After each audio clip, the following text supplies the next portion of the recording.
I got Tupac. He got Jay-Z. Oh, for real? Oh, y'all Yeah. doing a versus for Tupac and Mm-hmm. Jay-Z? That's gonna be an Yeah. easy one. Yeah, Tupac. Yeah, Tupac, easy. exactly. I got Tupac. Hey, Yeah. I'm not gonna say it's gonna be easy, but Easy. That's It gonna won't be be- easy it money. won't be easy. I'm gonna let It you won't know be this right easy. now. Here's why it won't be easy, because there will be casual music fans who just be like, well, Jay-Z did it for 37 years and he's got 100 hit Y'all albums. tripping, Yeah. bro. And he's alive and the other guy's dead. So, you know. But y'all tripping. Jay-Z couldn't beat Wayne in the verses or Future. And that's facts. Whoa! all right, so come Yeah. on. Future I'm tough done. though. Let's start the show. Future Let's start tough. the I started Future it is already. tough. I started it So I don't already. know. show. Hey, Bama, you Man. know I'm in Phoenix right now too. I was going to invite you to the game tomorrow, but after after that whole man. Phoenix thing, or after that whole Future thing, Shit. you good, bro. Stay at home. Right. What about Gucci? How you gonna do that? How you gonna Alright, drop good. I was gonna send you to bring you to Yeah, the he game. wasn't gonna do it no way. Gatekeeper, that's crazy. Jay-Z I made got- his I got I Thurber. don't, I I got don't know Thurber though. against I don't Future. even know if I'm gonna go for sure. go where? When they play the Knicks tomorrow? Nah, they play the Blazers. Oh yeah. So the notifications right now for the Twitch, I don't think it's popping up from my phone. I don't know. if it'll Are you pop sure up it's the for right? Are you sure it's the right Twitch? you. It is, cause I'm checking it right now. We're live on there, but I Okay. think cause we did go live today earlier, so it kind of messed it up, honestly. I think it Because kinda I'm messed looking it on up. it and it says Player's Choice. It doesn't say Gridiron. Or are we just on the Player's Choice now? We're on the Player's Choice show. We've always Oh, been on okay, Player's Choice show, but it says Justin Oh. Herbert versus Joe Burrow. So Okay. so yeah, This man. dude over here so nasty from the block over there. Benny from the It ain't block. gonna be nasty. It's not nasty. I think you've been hanging around Doug too much, bro. You need to go ahead, come Nah, back over I'm here, not. man. Nah. We found Go- the people who identify with Fluent as the influence. That's what we're gonna be going off from That's now tight, on. baby. The influence supposedly are taking over. He has That ain't no corrupted. ego. Bama has become a full-fledged member of the influence. No, He's the he's no, a sergeant at arms. no, man. Come on, man. he's I a, just he's You a can throw it up sergeant at anytime, man. arms. Sad to I'm- see. Oh, I guess we got to do an I. I don't know how to do an I. I'm with whoever right, man. Sad to see my guy Bama has succumbed to that. I'm sorry. Bama, we had a good run going though. I feel But you bad. sick. We had a You good run sick. going, bro. We had a good run going, but you know you had to switch up on me. You seen a workout video that you liked, and it was like, that was the nail on the coffin for you. It's alright. It happens. You know, it happens. Listen. Let me tell you two things that I know for certain. One, everybody gets drunk off, the doubaholics, but eventually what happens? You sober up. Here's the other thing I know. The average human being sleeps for 230,000 hours in their life on average. That's 26 years. So until you've crossed 26 years of age, you're still sleeping, baby. You're still sleeping. Wild. All right, we're gonna just ignore that. Ooh. We're just gonna ignore that. You know, with that knowledge. That was Just facts. That was It's just nasty. fluent. That was just nasty on all levels. Number one, that basically what you're saying. Every 23 and 24-year-old is retarded. I mean, it's stupid. No, it's Yeah, sleeping. yeah. No, Yeah, just yeah. sleeping. I'll Just see sleeping. it. Gotta open them eyes. That's all. But shout out to the Some people, chat. listen, not everybody sleeps that much. Some people sleep less. That's Shout an out. average of 8 hours. Shout out to the chat, man. So listen, this is what we're gonna do. If you in the chat right now, you gotta get on Discord. You gotta get on Discord right now because we're doing a special thing this episode. We're gonna have a stream of you guys coming on the show and off the show to debate some topics with us. And if you got anything to get off your chest at that, we'll start off with that. If you got anything to get off your chest, let it out. Let us know. If you got beef with me, Ben, Fluent, Bama, you're probably not gonna have no beef with Ben. But me, Bama, You ain't have no Fluent, beef with me. anybody else, Bro, Garg, y'all hear how the nasty BNB in these chats. Y'all have beef with him too. Don't let that quiet Oh fool my y'all. God. He's Oh my nasty God. too. So- He just as nasty as Doug. So listen, But- can't Ron or Bama, do you know how? Oh wait, Ben, are you in the Discord? I can get there. Hold I'm on. trying to share the link. I want to share the link. I want to share the link to the Discord. I do have one guy who's gonna come up here above everybody else, but everybody else is definitely gonna get up here. Yeah, share the link on the Discord because we definitely need to get that in the chat for people who's watching on YouTube or Twitch right now. You're not part of Discord. Please join up. And what we're gonna do is I'm gonna ask you to stream Influent in the chat. We're gonna when I ask you, I'll just spam Influent in the chat, and I'm gonna see which one to grab for you guys on the from the Discord. Ron, you got anything to say? Man, I'm ready to get to it. All right, let's get to it. What's up, ladies and gentlemen? Another episode of Player's Choice Gridiron. Scam Thanos. Talk to us, man.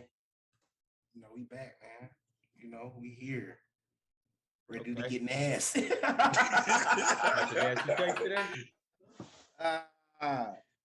yeah, what's up, y'all? Chat. Everybody was good. The Discord is the same one. The Discord is the same one as Player's Choice Discord. Sports_fluent. What's up? Yes, sir. You know what? This is what I love about the NFL is they've created a full year. They pushed the season back an extra week. Now there's less than a week. We're going to get into the draft, free agency. Like before you know it, we'll be playing games again. I'm ready. Bet. I'm ready too, man. And I got some. I don't know how we're gonna bring it up, but I got something from the past that I need to ask Doe about. But we'll see if it comes up. No, we'll see if it comes up in conversation. If it's about Cooper Kupp, because I'm tired of talking about Cooper Kupp. No, it has nothing to do with Cooper Kupp. It has more to do with your eye test. Okay.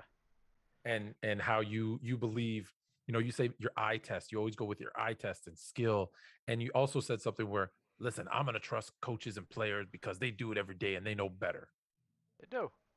All right. So they do, right? Okay. And you trust your eye test the most, right? Yeah. All right. Here, let me be Russia and drop a bomb on your Ukraine. I'm going to name 6 people. Chad Pennington, Giovanni Carmazzi, Mark Balger, T. Martin, Spurgeon Wynn, Chris Redman. Do you know who those 6 people are? No. Those 6 people with their eye test, professionals, scouts, coaches, players, looked at those 6 players and said, professionals, with my eye test, those 6 players are more talented, more skilled, better at the quarterback position than Tom Brady. Are you talking about the scouting class? I sure am. Those are the 6 quarterbacks drafted before Tom Brady by professionals. At that time, why is Tom Brady better than all 6 of those guys? Production. That makes no sense. That makes really makes no sense. It makes complete sense, bro. Because it doesn't make sense because they were judging him at a time. You trust their eyes. They were judging them at a time, and Tom Brady grew into what he became. At that time, Tom Brady was not Tom Brady right then and there. That's crazy. Tom Brady was not Tom Brady at that time. He grew into. He wasn't Tom Brady? He grew into what he is today. He had to form. He had to gel. He needed to put 2 and 2 together. So at that he time, became were a the better professionals? Player. So at that time, were the professionals' eye tests not good? Then they got better. I don't know. I didn't know those players. I was in. What year was that? I probably was a baby at that time, so I don't know. I didn't see those guys like that. Hey man, it is what it is. But I was a baby at that time. I can't judge that. I don't know. But my point is, I don't think that there was wrong in thinking that. That's why you can't just go on skill and eye test. You need more. You need more. I'll give you more. Every week, I'll give you a new example. That was just the one that came up yesterday. That was weak. That was weak. No, I'm pretty sure it's... That was a long shot. I don't know. You said you trust the players, you trust the coaches, you trust the scouts, and you trust the eye test. Well, there's a time when it really didn't work, did it? It almost did. Chad Pennington, he got hurt playing with doo-doo O-lines, but he was actually pretty good for the Chiefs. Chad Pennington was okay. Yeah, Mark Balder. He was so. No, I wouldn't just say so. He was nice. No, Chad Pennington was good. So was Mark Balger. Mark Balger with the Rams was good. T. Martin just didn't get a full, it's because it's about situation and production. Why is Brady the best quarterback out of that bunch? He produced more. I'm not That's all gonna I'm get saying. nasty. Just I don't forget about Yeah, production. I think you want me to say something that I'm not gonna say. I don't want to say it. I don't feel. I think I know what part you think I want to say, but I'm not going to say it. But Ron, Flu, we here though. Like we're here though. We understand each other. Trying Like to get you, Dub. you want me to say it? I'm not gonna say it though. Like I know what you're getting at. All right, move on then. Hey, Dub, for the sake of entertainment, just fall into his trap one time. You don't have to anymore. I seen it. No, I already know what he wants me to say because it's exactly what he would say too. But I'm not gonna say it though. Ron, go ahead, bro. Next topic. All right, next topic. For those of you guys who don't know, Dub is like fluent in the future. Like Fluent was what year were you born, Fluent? Come on now. Okay, Fluent's an alchemist. He's been here for about 2,000 years. 76. Okay, Dub was born in 2006. So it's Dude, yo, that's crazy. He's a future 99. 99. We got the 19 in there. 99. We got still got the 19 in there. 99. Man, you 2000, bro. I'm sorry. That's nasty. I'm an old head at heart, bro. I swear. I grew up around not an old head, but like my closest friends is like 30 and 40 year olds. Like those are my brothers that I consider. That's just me. I don't have a lot of guys my age that I consider. I'm not young. brothers. I'm not young. I have friends that are old. Does that sound like a previous conversation? I don't got friends. I don't got friends. I got brothers. I got brothers that are older. Like those are my brothers, bro. Like out of everybody, those are my brothers, bro. It's a difference. All right. Okay. All right. Okay, Dub from the block. Ben from the block. What's up with you? What's up, man? What's up, man? Can we get a close up on that? Can we get a close up on that hat? Yeah. What's that right there? We're not the same, man. Y'all not go the get that. same. Cop that merch, man. Cop that merch. Okay.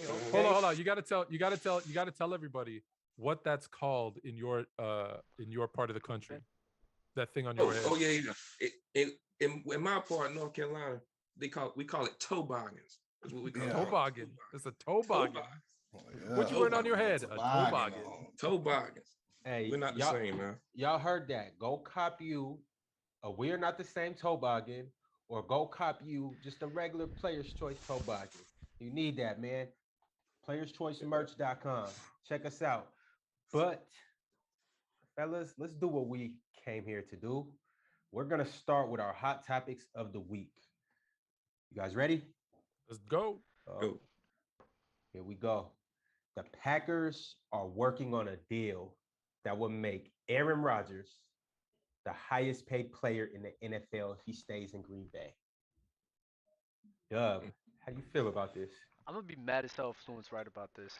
Like I'm gonna be mad as hell because Fluent did say that Aaron Rodgers wasn't going nowhere. If they do make him the highest paid, I mean, it is what it is. I mean, they're trying the best they can to keep Aaron Rodgers because he's the best bet in winning championship. But Aaron Rodgers need to go cut that tie, bro. He need to stop playing. Fluent, is this a case of experience knows best? I gotta listen. I told you he wasn't gonna go anywhere. However, I completely, shockingly, and this is for the people who messaged me last week when I agreed with Dub, I completely 100% disagree with Dub. Aaron Rodgers is not their best chance at winning a championship. Aaron Rodgers is their best chance of having a good regular season, making it into the playoffs, and losing, because that's what he's done for every single year but one. So now you're going to make him the highest paid quarterback in the league, which will do what? Handcuff your team about getting other talent around him, which means what? You're not going to win anything. Their best chance at winning is actually getting rid of Aaron Rodgers and using that money on like 10 other players. He's not the guy to lead you to a Super Bowl. I'm sorry. He's just look at it historically. He's just not that guy. So no, this is a terrible idea. Who could replace Aaron Rodgers? No one. No one can replace Aaron Rodgers alone. But can you build a better defense, a better offensive total talent scheme around? Now they're probably going to lose Devontae Adams too, but start with the running game and Aaron Jones and AJ Dillon. Put the pieces together on defense and then get a quarterback who's not as talented as Aaron Rodgers. I'll give you that. But listen, the Rams just won a Super Bowl with Matt Stafford, and he's nowhere near as talented as Aaron Rodgers, because you don't necessarily need the most talented quarterback. You need the best quarterback for the money. Russell Wilson won a Super Bowl when he wasn't the highest paid quarterback. Tom Brady was never the highest paid quarterback in the league, right? He was smart, take a little bit lesser deal, or Bill Belichick wouldn't pay him, depending on what side of the fence you're on, so that they could get other pieces around him. That's how you win a Super Bowl in this day and age. Bama, you got relationship advice for the Green Bay Packers and Aaron Rodgers? Hey, man. You know how this go, man. It's a toxic love affair, man. That's how it is. They break up, make up, all that again. He wasn't supposed to play this year. He was on the beach, came back. So, you go ahead and be insane, because that's insanity. Keep doing the same thing over and over, expecting a different result. Like I told you, man, he lost to the same team in 4 different occasions, like 2 separate ways. Where they always utilize the run game when it came from the quarterback, and then they lost with a game manager. So it's just like, if that's what they want to do, maybe. It's tough, because like I say, you finna use all of that money. So who you gonna be able to afford? Because Devontae Adams talking about he want $30 million. So how you gonna pay him $30 million and pay Aaron Rodgers $40? That's $70 million.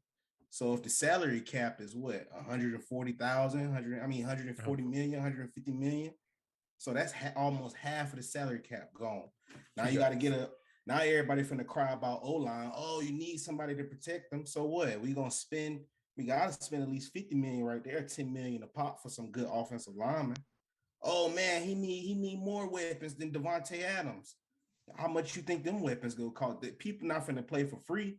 I think people rule out that these things cost. It ain't just like, oh yeah, just come over here and play with us. They're not just finna go out there and play for free just to play with Aaron Rodgers. You got to take certain pay. Even Brady, even at Tampa, he take pay cuts for them boys to come. Mm-hmm. So you see these other guys that's not as accomplished for as winning as Brady.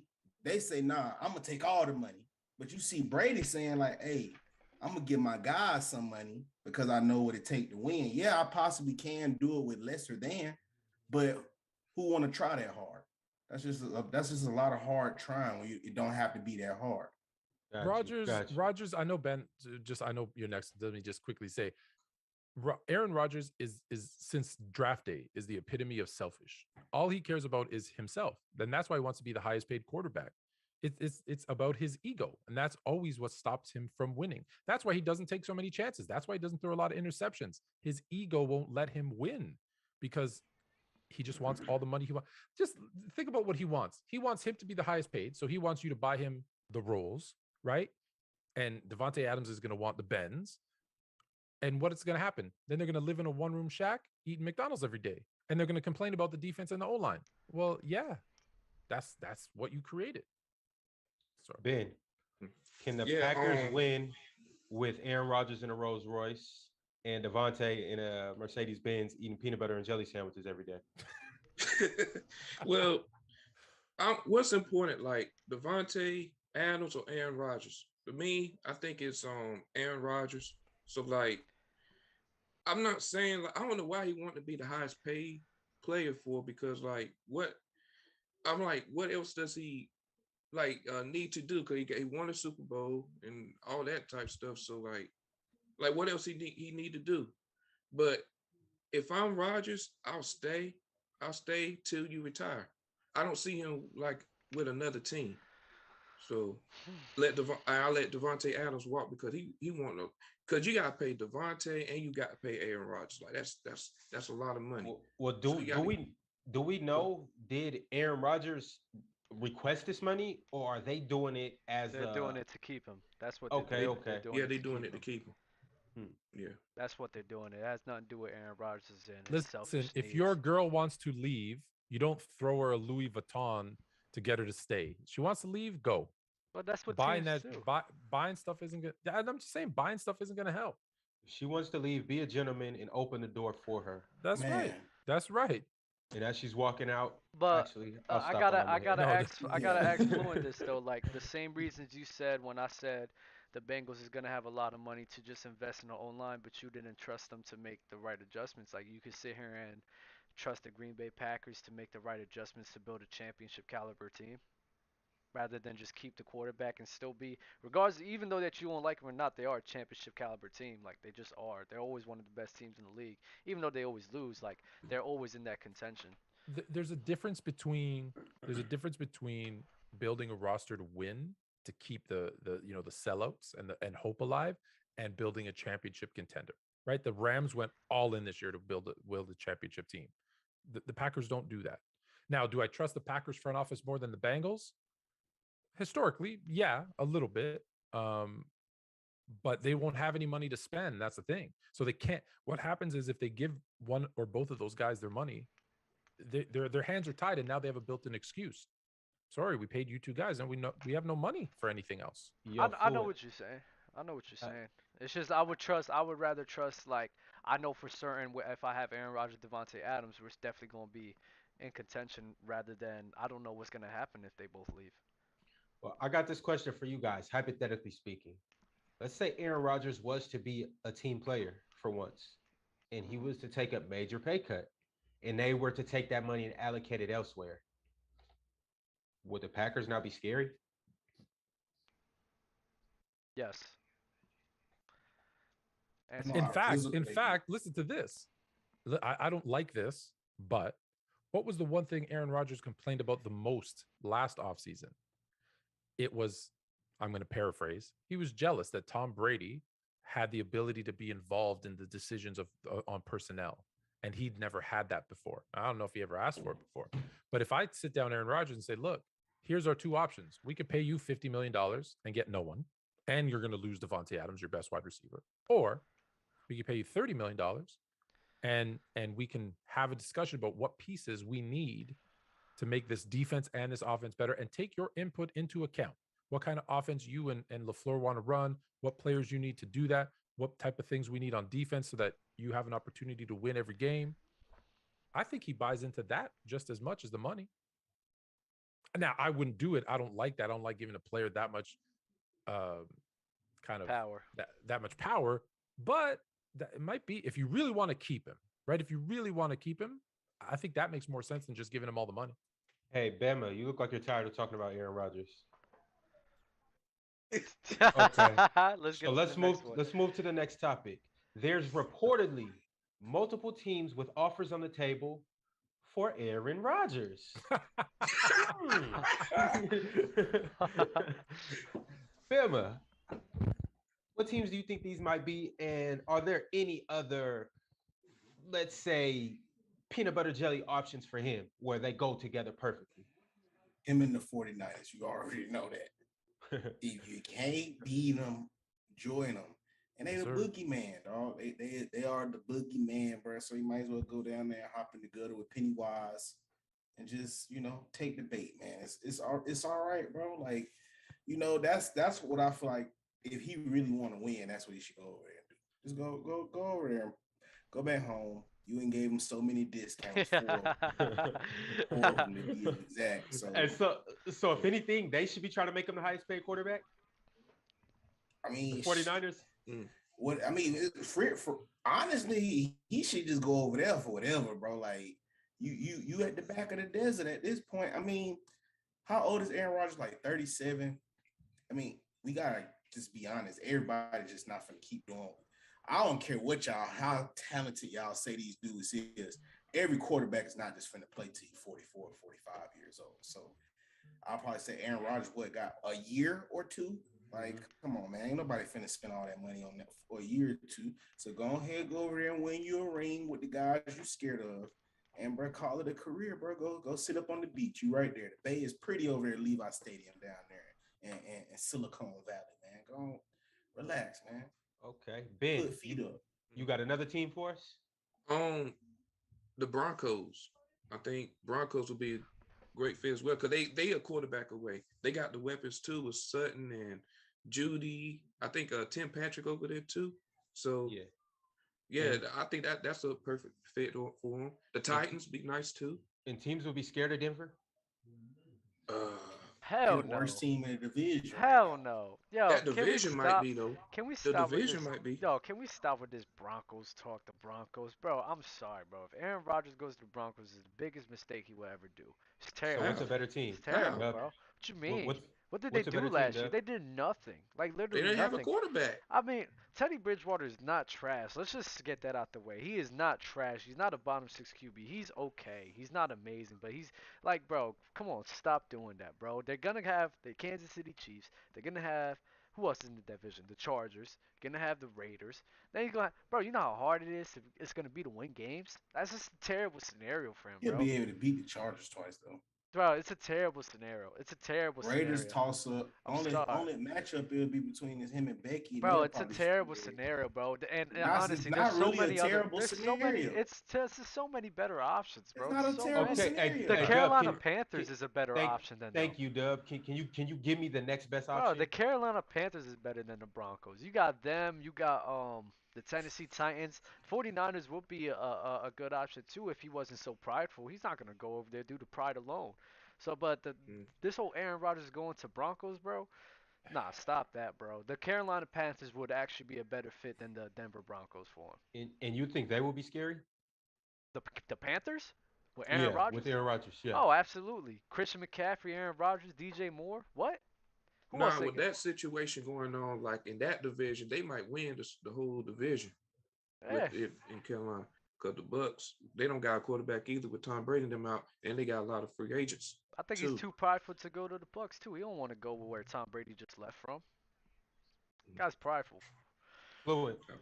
You're in Green Bay right now. Your bags are packed. You're on the runway, entering your private jet. Where are you as Aaron Rodgers flying to? Nowhere. I'm staying there. Because You're just taking a vacation to Hawaii right quick. Because I'm just taking another beach vacation because every place that you guys talked about comes with its own set of issues. One, Denver. You're in a division with the Raiders, the Chargers, the Chiefs, plus you're in the AFC. So you got to deal with the Bills, the Patriots, the Steelers are going to be better, the Bengals, and I'm sure I missed another couple of good teams. So you're in a division where there's a bunch of good young quarterbacks and good teams. What does Aaron Rodgers do against good teams in the playoffs? He loses. So I want to stay in the NFC. The problem is all the teams with cap space, Miami, the Chargers, Jacksonville, Cincinnati, the Jets, those are all AFC teams. The only NFC team that has cap space, well, is Seattle. So now if you get rid of Russell and you replace him with Rodgers, Ben's going to shake his head and say, no, that's not going to happen. Does he want to go to Washington and be a commander? I don't think so. Pittsburgh, also in the AFC, that might actually make sense because they got 30 million in cap space, but I don't want to be in the AFC. And then who else? Cleveland, no. Chicago, no. Tampa Bay actually does make sense depending on who they can re-sign because they're in a division that stinks, right? Carolina stinks. Atlanta stinks. Who else is it? New Orleans, without a coach, without a QB, they stink. So he needs to stay in a division that he can win. That's his only chance. So what are those divisions? Well, I don't think he's winning in the AFC West. I don't think he's winning in the AFC East or the North, maybe the South. But again, I don't think he wants to go there. So that takes out the AFC. So now he's in the NFC. Well, he doesn't want to go to the NFC West because even if he does go to San Francisco, they only have $3 million in cap space. You think he's going for $3 million? No. So, and he's got to deal with Seattle, who's going to be better because Russell Wilson isn't going to be hurt again this year. They got the defending champs in the Rams, and they got the Cardinals, who, if they figure out this Kyler Murray thing, are still going to be good. They don't want to go there. So the only thing left is he's not going to go to NFC East, right? The Giants aren't going to sign him. The Cowboys aren't going to sign him. Who else is in that crappy division? I already mentioned Washington and the other team. The garbage. So he's not going to go to any of those guys, right? That's why the colors are green. It's a garbage bag. So he wants to go. So the only divisions left are the NFC South, which is trash, right? Who do you have? The Bears. They're nothing yet. The Lions always stink. Minnesota's trash. Or the South, where all four teams stink. So that's why I say he's going to stay in Green Bay. That being said, if he goes, he'll go to NFC South. And Tampa Bay just makes the most sense for him. But again, they only got $20 million in cap space. Can they afford what he's going to want? Like $40 million to go there? No. Where does he end up? Full circle, guys. He's back in Green Bay. I don't think the cap really matters like that. I think they'll make ways to adjust that in order to get Aaron Rodgers on the team. You can't go. Listen, San Francisco as an example. You can't go from 3 to 40. without destroying your team. Yeah. Okay, fellas, moving along and off of Aaron Rodgers. Thank God. The Dolphins were very ambitious this offseason.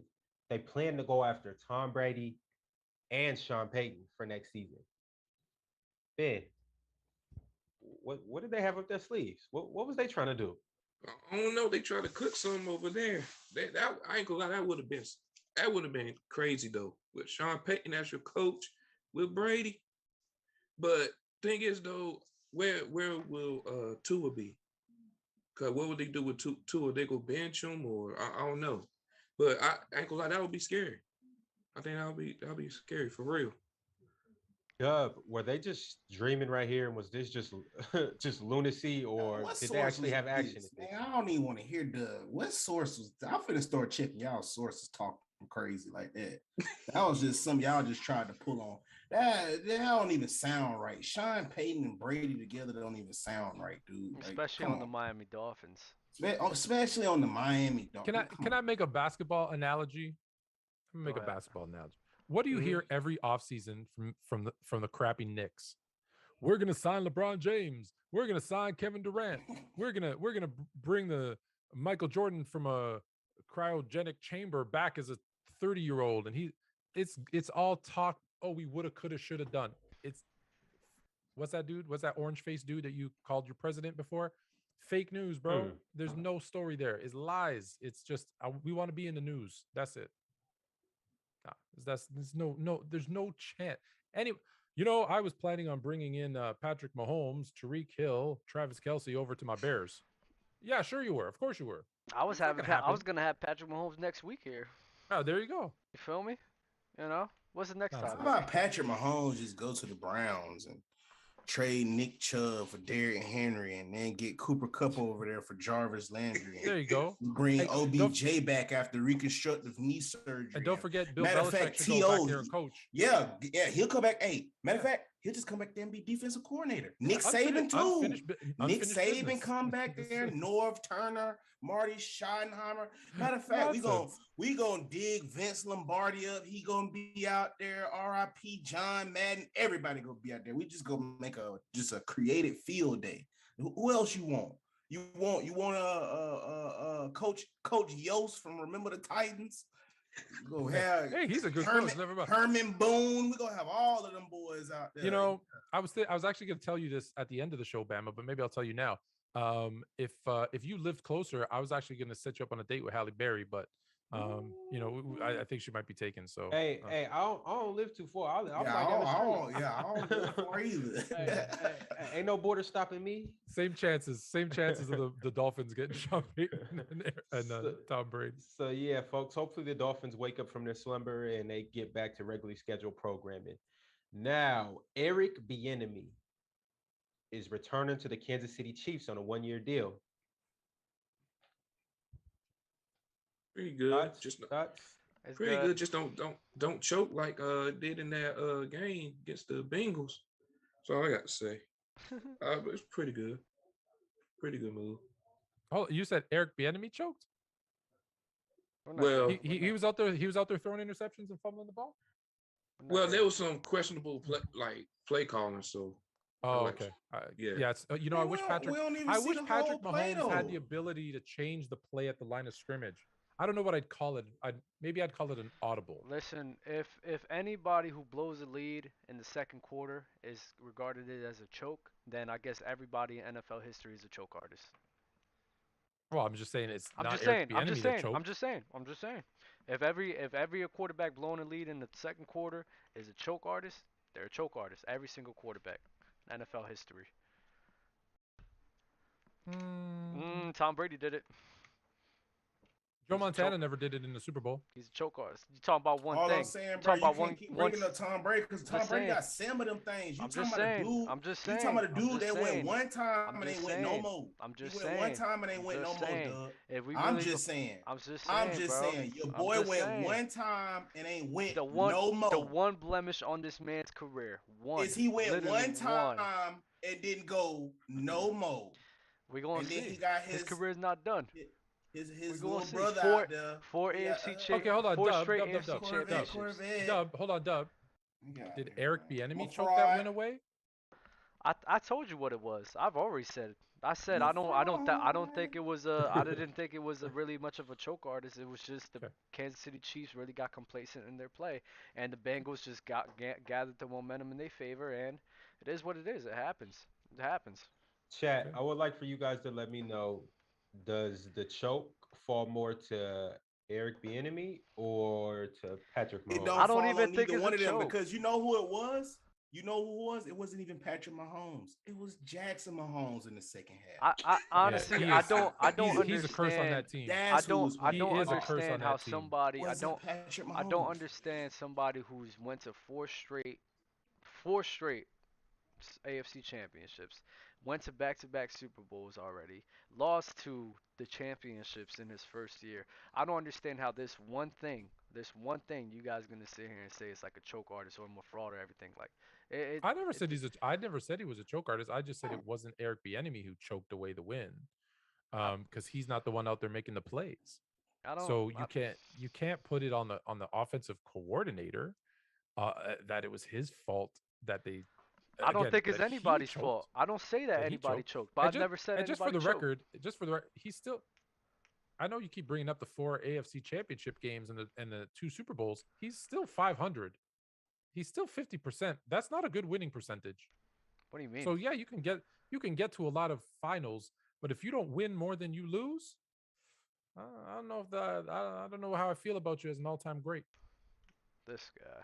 It was Jackson Mahomes at quarterback. I'm sorry. This guy's nasty. What you think, Ben? This guy's nasty. But if I'm like Eric, if I was Eric, like if I see Mahomes doing something wrong, I'll give him like a pep talk or something. Be like, "Hey man, cut that out."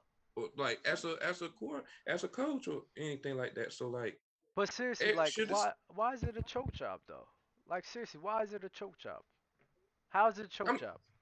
Cause like then I don't know what the lead. They just choked the lead. So he lost managing the game. So this is what I try to explain to people. Like all of that athleticism is nice and stuff, but you still have a game. This is a job. You are the game manager as the quarterback.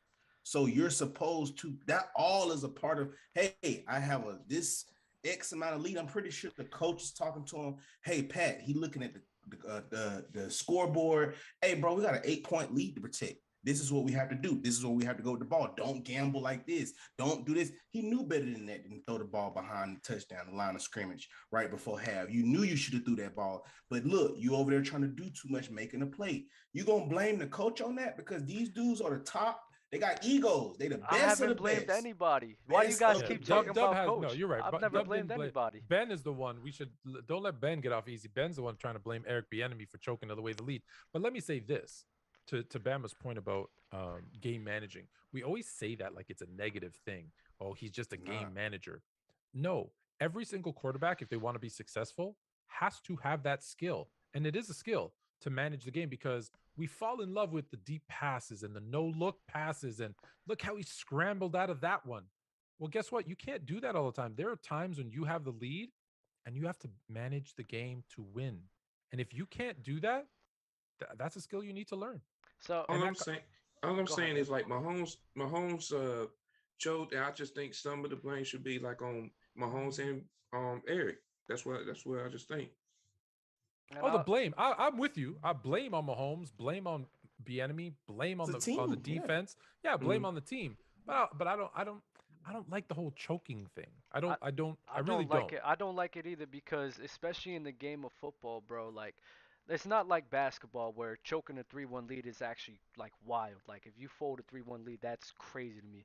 It's football, bro. It's in the flow of one game. There's so many leads that fold in the regular season. There's so many leads even in basketball. If you blow a 20-point lead that you have in the second quarter, bro, you 20-21 or 25-point lead, you blow that.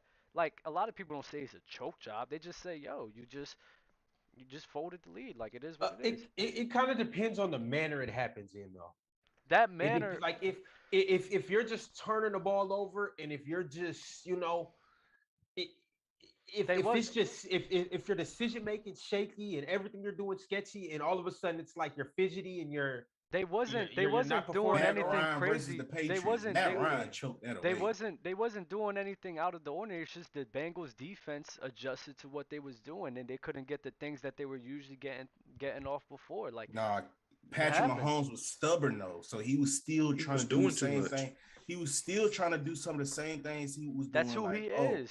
no, but But that's not who a that's my game point. manager is, and that's why Brady separates himself. You know, Brady can throw the ball deep. He can do all of that stuff, but he know that just necessarily doesn't win games, bro. So why would I force myself to do something? And he still led the NFL in passing, by the way. Why would I force myself to play some type of way that necessarily hasn't showed me it can win games? I will What? go back to this. Jim Kelly, in that case, should be 4-0 in the Super Bowl. He introduced the spread offense to the NFL. Okay. Wait, We wouldn't know what the spread offense is if it was for Jim Kelly. How wait, many Bama, wins did Jim Bama. Kelly have in the Super Bowl? Wait, Bama. Wait, let me ask you this because you're saying that Patrick Mahomes, him playing like that, didn't win games. Like, what are you talking about? When they were down 3-4, him playing that way led to them being the first team in the AFC. Him playing that way led to back-to-back You Super missing out Bowls. on the point, Doug. Every game is not going to be like that. That was your first time. The NFL just saw you. Now we have a game plan 3 for you. years. Now we've 3 years. it It took him don't 3 matter. It years. don't matter, Doug, that it happened. So now we have It figured just out a way. happened. We figured out a way to bottle you up. You haven't figured out a way to stop doing what you're doing because he had guys open one-on-one coverage, but he was stubborn. He'll still throw it in the double coverage, and it caught up to him. He had always did that. Even back when you was talking about, oh, they didn't figure out, he still was turning the ball over, doing what? Throwing in the dumb double coverage plays. He was always The doing that. way what I'm saying to counteract that, the way he has played, and I get your point, he does need to adjust and become more of a game manager. I understand that because he is young, but the way he has played has led to victories, has led to playoff success, has led to Super Bowls. So it's like early, Early. bro. It's every single year. He went to 4 No, AFC no, straight he only has one championship Super games. Bowl. He doesn't win every year. Okay, he doesn't. He So lost his first AFC Championship game, then he won the Super Bowl, and then he hasn't been back since. And why? The same things that win him games are the same things that lose him games. So what does he need to do? Maturing is understanding that there's a time to take a shot and there's a time to play it safe. And that's something he still needs to learn. Because don't forget, he admits, I can't really read defenses. He said that. I'm not saying that. He did. So to be So honest, and that to needs be to be honest, better. there's only one game, like literally only one game where I was sitting here and say, you know what, Patrick Mahomes, like you could have stepped up better job to win them the game. That was the Bengals game. Every Well, other game, kind of the one that mattered the most every most other game, recently. but every other game, I cannot sit here and blame Patrick Mahomes for losing, at all, at all. You can't blame him for losing the Super Bowl? No, I told you what it was. I seen that man running for his life, run for his life, like they was trying to eat him. This man was running away from the witch. This guy was scared for his life because there was no protection. I'm not gonna blame him for losing that Super Bowl against the Bucks when I sat here and literally watched the Ndamukong Suh and who I can't remember all the names, but watching them literally come at him every single possession, like it wasn't even fair, bro. Like you could even go watch the game, like it was just bad, bro. That was one of the easiest Super Bowls that Tom Brady ever won. It was one of the easiest ones I've ever seen him win. Okay. All right, fellas. Back to the initial topic. Congratulations to Eric Bieniemy on signing a 1-year Yeah. contract. No, No, that's not a congratulations. No, that's not a the only congratulations. reason he signed that 1-year deal was because it was only one black coach hired by in the worst situation in the NFL.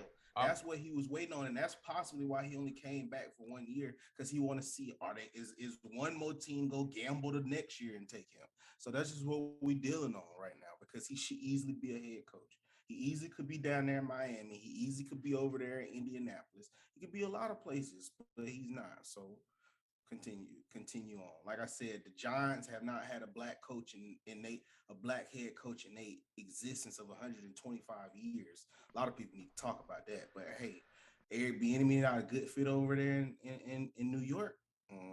I think so. In 100 years of the NFL, there's only been 20 black head coaches. And why? Because they say you got to go through these steps. You got to do this. You got to do that. Well, he's done all those things and won. And he's still not getting a head coaching job? Come on.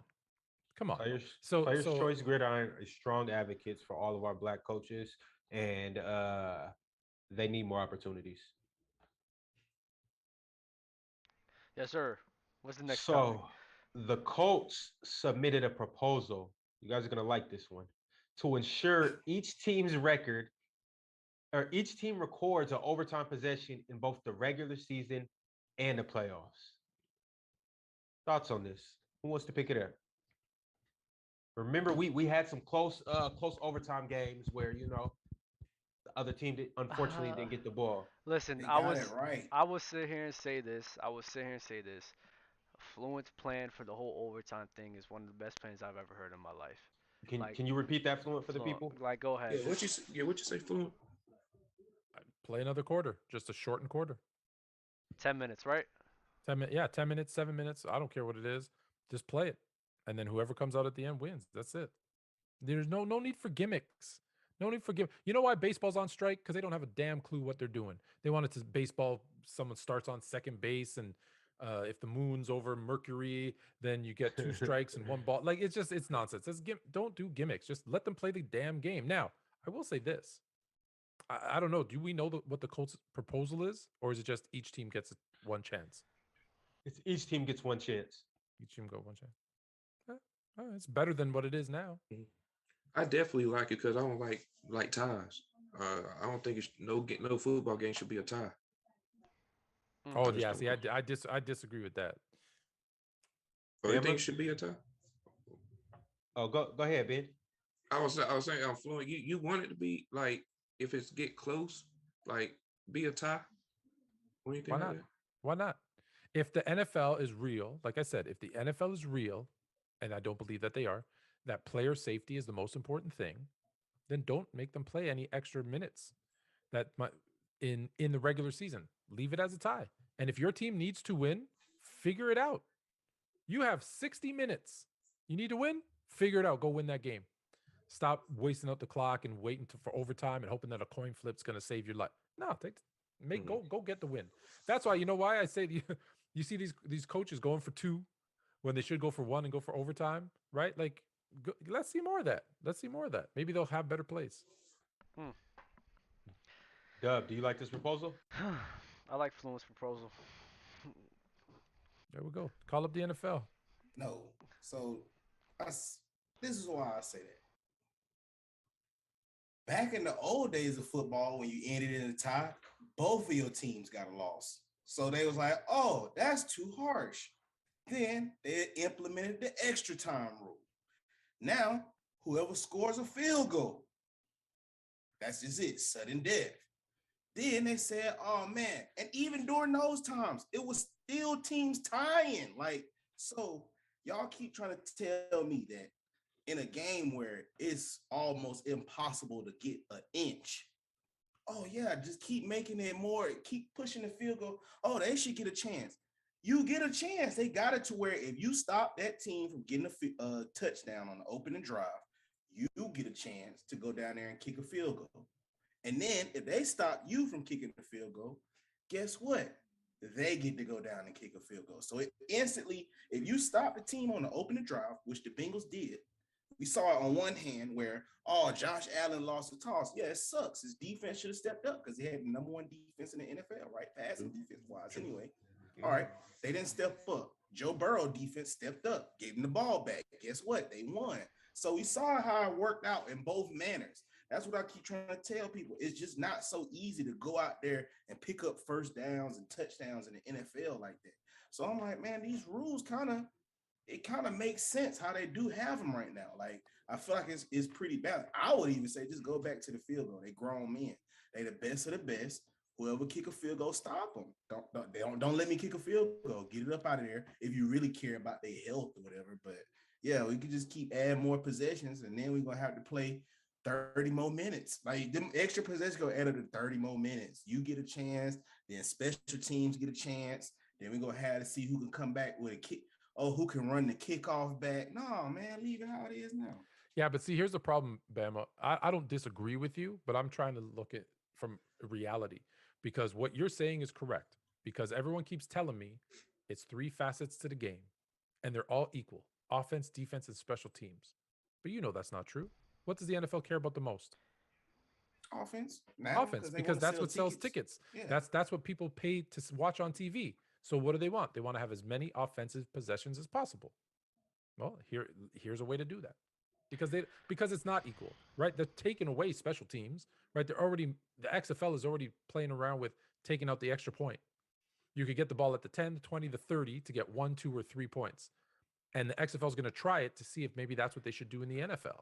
So they're already getting rid of the kicking game. They already brought the kickoff so far up. How many touchbacks now, right? That's why you'll never see another Devin Hester, right? They're taking that stuff away because of player safety. Even though we know that's not what it's for. It's because we want more offense, because that's what sells tickets. And by tickets, I mean TV revenue, because that's how they make their money. Okay. We have more Bruce Arians news. Jesus. Nasty Bruce guy. Arians on if he would accommodate Tom Brady returning to another team. Quote unquote, he said, nope, bad business. Bruce Arians labeled Tom Brady as bad business. I told y'all what it was, man. I told you what it was, bro. They don't like each other, man. They just don't like each other. It's because of Bruce Arians. Bruce Arians is he a weirdo. He's just a weirdo, man. Yeah. And Brady, Weird. don't be surprised if Brady go ahead and suit up with a different NFL team this year, bro. Don't be surprised about that. So are you insinuating Brady retired because of Bruce Arians and yes. he might go elsewhere? Oh, I said that already. I would even post that on TikTok. I gotta say it again, bro. That's the main reason why. I told you the competitive drive that Tom Brady has. I believe the way that the Bucks season played out this year was mainly due to injury. Honestly, that's it. That's the reason why they wasn't as good as they was this year. Is because and the way that everything laid out, I just believe with Tom Brady's competitive drive, he would try to stick it out for one more year. But Bruce Arians, bro, he's a nasty guy. Yeah, Tom, pretty straightforward guy too, man. I tell people this, man. I believe Brady retired when Gronk retired. Gronk took 2 years off when Brady took them 2 years off. And guess what? When he came back when Brady went to the Bucks, guess who walked through them doors? Tom Brady. I mean, Rob Gronkowski. Come on now. So Gronk ain't retired yet. So once he retire, I'll believe it. I'll believe it. All right, guys, listen. Spam Influent on Discord right now. We're going to talk about this last topic right here. Spam Influent on Discord right now. I'm going to work on who to grab, bro. Go ahead and spam it right now, bro. Let's say work on it. Let's go. Hit the Discord. We ready to get you guys up here. Yes, Today, sir. We're starting a new thing called a Bull in the Ring. Thank you. Slow it. Say it one more time for Dub, because he called it the pig in the blanket. Pig in the pan. It's a pig in the pan. That boy Dub is something else. What is called, Dub? I don't remember. That's a good answer, Dub. Yo, Bama, you want to explain what the Bull in the Ring reference refers to? Oh, Bull in the Ring reference, in football, it got outlawed though. But that's where the whole, however many teammates you have. Like, say if we had a team of 85, that's where all 84 of your teammates would crowd around you in a circle, and the coach will walk on the outside of them, and he'll tell one of them to go. It's a lot of you at guys. you, and you don't know who coming, but you gotta keep your head on the swivel, man, and y'all hit head to head. So pretty much that's what this debate gonna be. Y'all come on in the middle of all of us. Y'all thought it was gonna be easy. Nah, in the middle of all of us, and y'all get y'all takes off. I got a good. Oh shit! There's a lot of people. And I did promise when we said we were going to do this that I would share my story. So while Dub finds a person, let me know when you're ready, Dub. Oh no, I sent. Ready? So guys in the chat. Damn, there's a lot of guys in chat. I did find somebody already. He's about to come in. Okay. But yeah, bro. Damn, there's a lot of guys that I gotta just pause it on the influence real quick. I got a good number of you guys I could grab. There's like, yeah, bro, it was spamming. Yo, Dub, we switching up for somebody for every topic, right? Every topic. So this is what I say. Every time when we take one guy off, we're gonna bring a new guy in. That way we have more of you guys feeling involved. Do we need to be on the Discord? Are we good? You guys are good. Are we good? Okay. Okay. Yeah. Fellas, we will have 4 of you up here today. We got 4 amazing topics, and we need 4 bulls to come in here, and let these guys have it, man. Sometimes 4 pigs in a pan. 4 I know pigs you in a guys be pan. looking at these guys sometimes like they casuals. So I need you guys to come up here and prove to me that you're not the casual and that they are. Why do I feel like it's gonna be nasty? It's the players. Somebody gonna be. Because Dub, you been drinking? That'll tell us how nasty it's gonna be. Nah, I'm chilling. Oh, okay, so it'll be all right. It ain't gonna be that. Dub, do you want me to bring this guy in? Oh yeah. Bring him in. Okay. Fluent. Would you like to get into your story? Oh, you want me to still tell the story? All right. Well, you bring him in. All right. So this is my first experience with this bull in the ring. I'm a freshman in high school. I'm playing varsity football. And listen, I'm a wide receiver. You got to remember, I'm 6'3", 180 pounds, soaking wet. And so they put me up against a senior, and I tell people, because in Canada, man, there was 5 years of high school and you could play until your 6th or 7th year. So you got guys that are like 19, 20 years old. So I'm going against a grown man. I'm 13. Okay. Boom. He hits me so hard. He lifts me off the ground and carries me about 10 yards and drops me. Welcome to varsity football. And I'm like, dude, that's like my welcome to the NFL moment, but in high school. And I was like, I'm never losing this again. So whoever. Yo, can y'all hear me? We got you. Yeah. How you doing? Okay. Cool. Hey, what's up, man? What's your name? My name's Trent, bro. Okay, introduce yourself. Tell the people all your acts. Tell them why you here, and tell them what you came to do. I mean, shit. I found Player's Choice like a few months ago on the basketball side, but I didn't know Dub and y'all had started up Player's Gridiron. Mm-hmm. But so I'm more of a football person. So I'm gonna be a college athlete. I'll be in the University of Houston in the summer. I'm a coach's kid. My pops coach for in the NFL. He coached for the New York Giants. So oh yeah, we are not the same. Did you hold on? Did you just say the University of Houston? Yes, sir. He goes to yes, sir. So remind me at some point for us to exchange information, because my boy is an alum. Coach Cameron Campbell. He was working with the Houston Texans, but he's a UH alum. He's just getting voted down there today. He's going to be the state representative for Texas. But we always looking for people for him to work his after school programs and stuff at the University of Houston. So we'll talk later. Sorry. Go ahead. All right, but shout out to Cameron Campbell, District 32. Give him a vote today. Nah, but I'm a coach's kid, so like I've been through it, or like I know like stuff from the inside. It's very fun. So yeah, I'm just ready for it. I'm excited. Amazing. What position you play? I play tight end and receiver. Okay. That's fire. Yeah. I love this. Is Trent from the Discord, fellas. Yeah. Hey, Trent. Yo. You came for the perfect topic. I'm telling you, it's just some things you just can't script. It just works out perfectly. So y'all ready for this bull in the ring? Wait. We have to. If he has this, we gotta start this off with everybody. If he has a take that he wants to address to somebody, he's more than welcome to. It's up to him. If you want to go down this road, it's up to you. If not, we can go to the topic. I mean, I don't want to be nasty or whatever. Like I say, I could say Cooper Kupp is no doubt the best receiver this year. I just don't have him yet in my top 5. In the NFL? Yeah, in the NFL. If like we talking about healthy receivers or whatever, I don't have him in my top 5. I got him like it's not like in 6th and 8th range. I like that.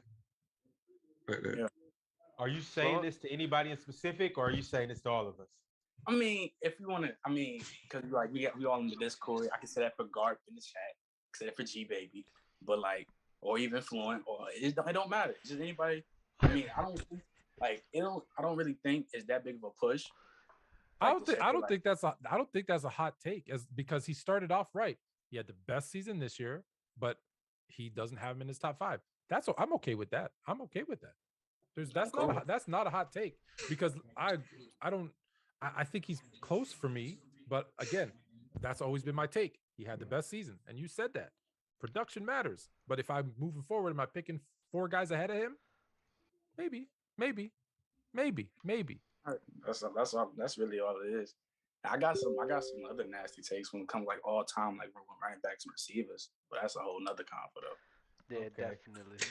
That's a whole other combo. Do you have Ricky Williams top 5? That's the big question. Ricky Williams is a dog, but I don't got him top 5 though. Hey, what's your name? I just said players better than LT though. What's your name again? Nah, Oh, that's true. That's said true. what? That's true. What's your name again? I know My your name name, is but Trent McGahee. That's my full name. nice. I love Trent. Okay. Trent's So my Trent, man, here is the topic. Y'all ready to rumble? Let's get Yeah. right. Yeah. All right. You guys can see the doc, right? Trent, unfortunately you can't see the doc. Did you guys look at the doc? Okay. All right, so I'm just gonna read it off. Mm-hmm. The most rookie receiving yards, including postseason, since the merger of the NFL. I'm gonna start from the bottom up. Odell Beckham Jr. had 1,300. Anquan Bolden had 1,377. Justin Jefferson, your man Jettis Bama, had 1,400. Randy Moss had 1,461. And last but not least, Jamar Chase had 1,823 yards. So my question for you boys in the ring is, did Jamar Chase have arguably the best rookie campaign that the NFL has ever seen? Not just receivers, everybody. Y'all better say yes. With this whole production bag that Fluent has been I on mean, for. if we're talking, you can say that, but Justin Jefferson's rookie year, that was kind of amazing when he broke all the records that Randy Moss had on the Vikings. But you can debate that. But I'll probably go with Justin They didn't Jefferson. go to the Super Bowl. Like that's just 3-4 extra games, right? Because them stats included postseason. If it includes postseason, I'll probably go with Justin Jefferson there. Yo, your camera cut out. Oh, there you go. Hey, but hold on, no. I said campaign. So that includes everything. So you talking about the whole season type shit? I mean, not he alone, but it was his production that allowed them to continue to win, right? Yeah, because I personally think Jamar Chase is the reason why they really went to the Super Bowl. If you really want to talk about it. So, I mean, between him and Justin Jefferson, you could probably give it to Jamar Chase just because the way how it went and how the offense took over with Jamar Chase and how they like moved on to the Super Bowl. But I don't know. That Justin Jefferson season was amazing. So that's kind of hard for me. But I'll probably get the edge to Chase though, if I want to think about it. I think Jamar Chase had the best rookie campaign, but Randy Moss was special too. Cause I was watching film with Randy Moss, and he was real tough, like his rookie year. Jefferson also up there too. So, but yeah, Jamar Chase is the best in my opinion. Rookie. Fluid. You know how I feel about production. He came into a team that wasn't supposed to do anything. They won 4 games last year, and he was by far their best wide receiver. And they went all the way to the Super Bowl. And he had the most. What was the second place? You said he had 1,800 yards. Who was in second? He had Randy Moss. 1,823. Randy Moss came in second at 1,461. 400 more yards. 400. Just think about that. 3 more games though. The only other rookie I would even, well, if you're going full campaign, Torrey Holt only had 1,000 yards, but at least he won the Super Bowl, and he had a hell of a game in the Super Bowl. But like, if you're just going purely on production, how can you not pick Jamar Chase? He literally came in. He wasn't even supposed to be able to catch the ball. They said, "Oh, there's no white line on this football. I don't know if I could see it." Everyone was dogging Jamar Chase. Well, just because they don't know sports though. Like I'm not disagreeing with you. Him saying he has to adjust, because it is an adjustment, because a lot of people that sit on the couch, you can tell if the ball is gonna go far or short based off how fast that white line's spinning. So the NFL, they don't have that. So you got to track it using the laces. So now your eyes got to focus on a different part of that football versus where it used to focus on. That's all it was. Once Jamar Chase pinpointed that specific reason why he was struggling catching, I knew he'll be okay. But it's 4 extra games though. It's 5. It's 5 actually. But they play the extra game in the season. They play 4 games in the playoffs. True.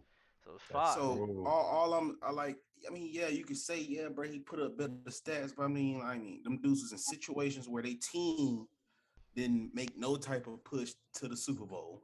Neither one of those guys up there. So I mean, who knows, bro? I'm gonna say this. I'm gonna get real nasty. Talk to us. Talk to us. If Cooper Kupp would have had Joe Burrow his rookie year, he would have been crazy like that. Yo, stop it. Just stop, bro. Just stop. I get nasty up in here. I get Just My real cup nasty. runneth over. It's running over. You guys Yo, are Trent. insane, bro. Trent, and this is a question for you too, Bama. Just because I know how you feel about this guy, Bama. But Trent, you brought up Justin Jefferson a few different times. Mm-hmm. Do you think that he had a better you think he had a better campaign than Jamar Chase? I mean, when it comes to like, I guess you could say regular season, yeah. But what gives Chase the edge is the playoff run and how they went into the Super Bowl. Because Joe Burrow had the offense, lad. They had the exact same offense just without Jamar Chase. Yeah. They drafted Jamar Chase. He's that guy, and you see how they went, how they took off and went to the bowl. Okay, I'm gonna ask you one more question. Mm-hmm. You're drafting right now. You got Jamar Chase or Justin Jefferson. Where are you going with it? I think this is one of the hardest questions that we all can agree that are hardest choices that you might have to pick from. It ain't that hard for me. Start bench cut. Start bench cut. Them bees up. Jamar Chase. I'll probably say. Don't do it, Dub. Nah, it's hard, but I'll probably get to Justin Jefferson. Just cause Jamar Chase, you can say just cause he's a rookie, you want to see him do it again. Even though I think he'll do it again, but I'll take Justin Jefferson now. I'm not going to do it, Fluent. Anybody else? That's nasty. I'm going Jefferson. I read just so y'all know. I read Dub's mind, and that was just nasty what he was about to do. My most impressive rookie campaign in my eyes it's Odell Beckham for me, bro, because the guy, I think there was a 2 or 3 or 4 game span where I don't think he was playing, or I don't think he was even getting touches like that, and he was still able to put up 1,300 yards despite all of that. So he's really playing handicap compared to everybody else. So to me, Odell Beckham and what he did in that rookie season is by far one of the most impressive things I've ever seen in my lifetime. Like, it's crazy to me, like what he was doing on the Giants. Like, I'm sorry, like especially when I account the fact that he did it in less games. Like, he did it in less games than these guys, putting on a show. Like, that's just me, bro. I think Odell Beckham's rookie season was the best rookie season we've ever seen, ever. Okay. By the way, chat, please continue to interact with us. Let us know who you guys think out of all of these guys had their best rookie campaign. Hey, yo, Trent, you a TikTok or Instagram guy, or both? I mean, I got both. I stopped. Like, I did the little TikTok thing like in 2020 for a little bit, but I stopped. But I be on Instagram mostly. What's your Instagram?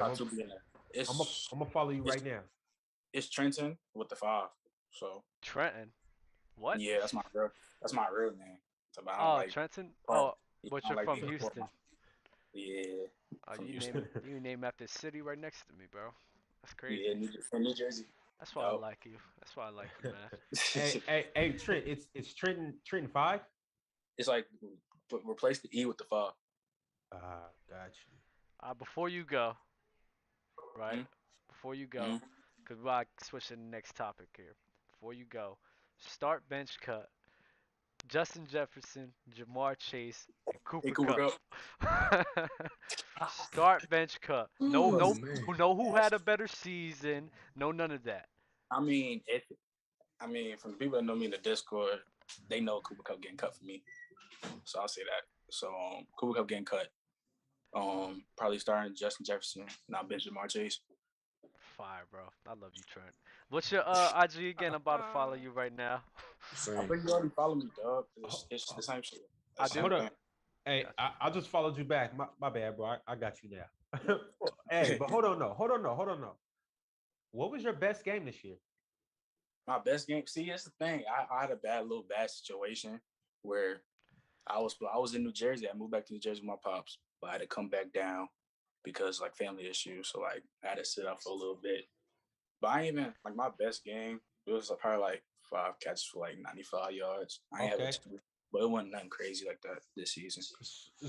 So how? Let me ask. Sorry. Let me jump in quick, bro. Go ahead. Because from a former wide receiver tight end, I got to ask him, what do you like paying better, tight end or wide receiver?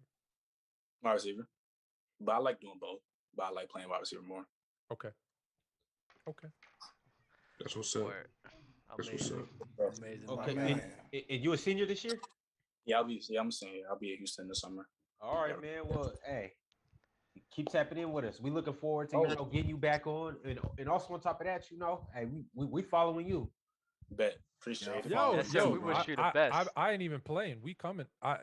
You don't know this about me because we've never talked about. I'm in Houston all the time with Coach Cam. So and like I said, he's an alum. So we just had a bunch of your professors. I was the MC for his campaign. So we would do a weekly Friday Night Lights. So I just had a bunch of UAH professors on the show. So we could come down to a game. We'll do a live. I'm planning all our lives for next year. Yeah, we get together on some lives. All right, for sure. Trent, you be good, my brother. All right, I'll be back. Trent. All right, Trent. Yes, sir. Guys, spam Influent in the Discord again so I could grab another one. Please. Chat, University. Y'all go follow my you should have told me University of Houston. I got ties everywhere. That's Coach Cameron Campbell. If you're in Texas, District 32, there's still time to vote. Dang, G baby, Issy Wealthy beats you, man. Okay, while we're getting this next person up, I still have another topic for us, fellas. What's that topic? Man. So, Dolphins wide receiver coach Wes Welker on Jalen Waddle. Ooh-wee. He said, "We've got the ball in his hands. And when we do, it's kind of Tyreek Hillish." Bama. This man went to Bama. How you feel about your man from Bama? The only reason why he said is Tyreek Hillish, because him and Tyreek Hill, they're from this classification or kingdom called Exenix Jubris. And that's a scientific name for a cheetah if you want to look it up. And that's what them boys are. They are half cheetah, half men, and they are bottles of electricity. And once you get out, it's ridiculous, man. I seen Jalen Waddle at every phase of his career when he was the fourth option, still lightning in a bottle. You know what I'm saying? I can't help the league just seeing this. I knew he was gonna be special, man. Way back when he hurt his ankle, man. I knew he was gonna be all right once he recovered, man. So they got Wes Welker down there. That's a great guy to help him work on his slot receiver game, because that's what he was really lacking. He was using a lot of athleticism. Now you can work on your route game. That's what he need to work on, and possibly take that next step to receiver one. Get you some more, get you another little compliment receiver over there, maybe like a Amari Cooper or something like that. Get him over there, help you out. That'll be nicer to it. Learn how to manage that game, get a running back. That's gonna be nice. Like it.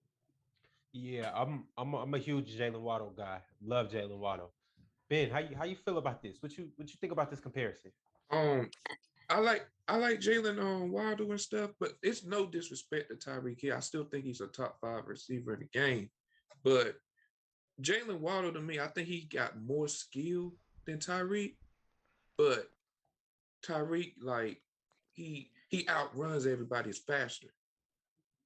But I think Waddle's like the better receiver, like skill wise. Yeah. Not yet. He getting there. Anybody else got comments on this? About Jalen Waddle? Yeah. He's a dog, man. He's got a lot of potential. Come on, man. He built by Bama, man. How can he not be one? He's got a lot of potential, bro. A lot of potential. He's just a quarterback away. What can I tell you? Yo. What's up, my man? How you living? I'm good. How y'all? It's good, man. Oh, we chilling, man. Good. This is oh my god, let me see. Issy. Yo, what was your name on the Discord? Izzy Wealthy. It was Izzy Wealthy. This is Izzy Wealthy from Discord, man. That's what you want us to call you? Izzy Wealthy? Just Izzy. Izzy? All right, cool. Izzy Wealthy, but Izzy Fluent. That we're about to find out. Or is he influent? Izzy. You've been watching up to this point. This is only our second bull in the ring so far, but you happen to be the bull in the ring. Any of these guys up here that you may have a conflict with, now's your chance. I think I saw his name is Anthony. Hey, yeah, you was bugging, and then I saw. I feel like Dub is purposely picking. I feel like Dub is purposely picking some people. All right, let's go. Everybody mute your mics. Everybody mute your mics except for Fluid. I didn't purposely pick this one at all. I promise you. All right, let's find out. Let's find out, Izzy. Man, I was like, wait a minute, because I'm originally from Chicago, right? I'm originally from Chicago, from Inglewood. And then I moved from Chicago to Texas. But I'm a Green Bay fan. So what? Yes. That's why they kicked you out of Chicago. Okay. I know it's sacrilegious. But you was talking about, first of all, I just want to address with all of you guys, the cap really isn't that big of a deal, if we really want to think about it. So I was looking back at it. When they signed Patrick Mahomes, the Chiefs, when they signed him to that $500 million, even though it wasn't really $500 million, that was just the number that they gave out, $500 million for 10 years. They were the same amount of number over the cap as the Green Bay Packers are now. So you guys are saying, sign Aaron Rodgers and lose Adams. Adams can still be franchise tag. I mean, as a Packers fan, that's, what I would hope would happen. But I mean, and he would be doing everybody, all the quarterbacks behind him, a disservice by not getting as much money as possible. Anybody have a? I thought this was fluent. I thought this. Yeah. So here's the thing. So for the record, I said he should stay in Green Bay. These guys said that if he signed it, and we didn't say don't sign Davante Adams. We said if they sign Aaron Rodgers and Davante Adams, then they're going to have nothing else. How does your team, since you're a Packers fan, you tell me, how does your team improve if they sign Aaron Rodgers to this max deal, which doesn't help the team, it only helps him, and they franchise tag Davante Adams, assuming he's okay with that and doesn't sit out? I don't think he will. And now they can't get anybody else. How does that make your team better? Because your team's not good enough to win. Because if they were, you would have won. So how does that make your team good? How does it make your team better? How does it make my? And also, let me say this too. You've lost out on a lot of dynasties due to this new age, hey, pay the quarterback all the money type system we've gone to. Now you don't see no dominant team. You'll never see the teams like what you saw with Joe Montana and Jerry Rice or the Cowboys or the Steelers and none of that. You'll never see that again because now these guys, you just even said it. He'll be doing the quarterbacks behind him a disservice if he take less money. Well, you finna do all the teams in front of them, all their teammates in front of them a disservice by taking all of this money because now a lot of people say this the best. You got to rob in situations like that. You got to rob Peter to pay Paul, and the Chiefs might not be seeing it right now, but Tyreek Hill and all of them boys got to get signed back again, and we gonna see. Oh man, I got to choose who I'm gonna keep and all of that. So I just feel like man, they need to go back to the days. I feel like 25 million, that's enough for good quarterbacks like that. I feel like it's not. Hey Bama, didn't somebody just go through that? Gave a quarterback a whole lot of money and Seahawks? No. Cowboy. Oh, Izzy, no. Izzy, what's your rebuttal, Izzy? Wait a minute. I just for the record, sorry, Izzy. Just I don't know if you have this at the top of your fingertips, right? Right now, the Green Bay Packers projected 31.9 million over the cap. So something's got to give. The cap does not matter. First of all, they're what? They're the what is it? Second, they're right before the Saints, which the Saints are last in the league cap. Yeah, that's why Sean Payton retired. Sean Payton didn't retire because of that. That's not why he retired. And I do believe that there's some other stuff going on in the background that he's not. Because I live in Dallas, right? Like right down the street from the Star, which is where the Cowboys. You in Arlington? No, I'm in Dallas. Like, do you know where the Star is? Have you ever been to the Star? I don't know if I've ever been to the Star. I frequently. I thought you've been everywhere. I thought Ron, you've been everywhere. I've probably been there. I just didn't know it was the Star. Okay. It's an experience, or the Ford Center, where the Cowboys practice. Oh yeah, that's in Frisco, right? Yes, I live in. I live in Frisco. See, Fluent, I've been there. Okay. And I played at Lone Star. We used to play on their field and everything like that, like as a regular occasion. But I think that Sean Payton, Jerry Jones, they're scheming up in the background. Even though Mike McCarthy was like, he definitely said that he's going to keep me for at least another year. He'd be like, yeah, it's just like when you say, yeah, I love you, but you seem to text on the phone. Like, she's really thinking about leaving the relationship. And it's Jerry Jones. We know how Jerry works. He gonna get him right up out of there. That's just me. So when it comes to, but back to the original point, I was saying that they're the second worst team when it comes to cap room. Yep. But again, you can, if we want to be honest, you can kick the can down the road as you want to say. If you want to win the Super Bowl, you got to kick the can down the road. Let's just be honest here. When it comes to the picks, when it comes to all that, look at the Rams. They got rid of all them picks and was like, I'm gonna go get Von Miller. I'm gonna go get Odell Beckham. And won a Super Bowl. Yeah. And won a Super Bowl. Mm-hmm. Now that's the first time that happened, because there's plenty of teams that was like, hey, let's forget it. We can throw everything out, and then they didn't win. But they took the basketball approach. Hey, let's go get all these guys. Hey, the picks don't matter. I need somebody who's established now. Not everybody's going to be Jamar Chase or Justin Jefferson in their rookie season and have these big seasons. Most people, they have to, they have to work themselves in. So in my opinion, I really don't think the cap is as big as everybody is making it. I believe that, how can I say it? First of all, you just want to keep Aaron Rodgers happy. And as much as it definitely, I rarely agree with Doug, because I came in on the basketball side of player's choice, and I be thinking you wilding on the basketball side. Is it hard to agree with Doug? Like it makes your head hurt when you agree with him. I know. It's so like when the football. Do you go look at yourself in the mirror like, how are you doing this? Why are you doing this? I was like, I almost thought about quitting last week because we agreed like 5 times.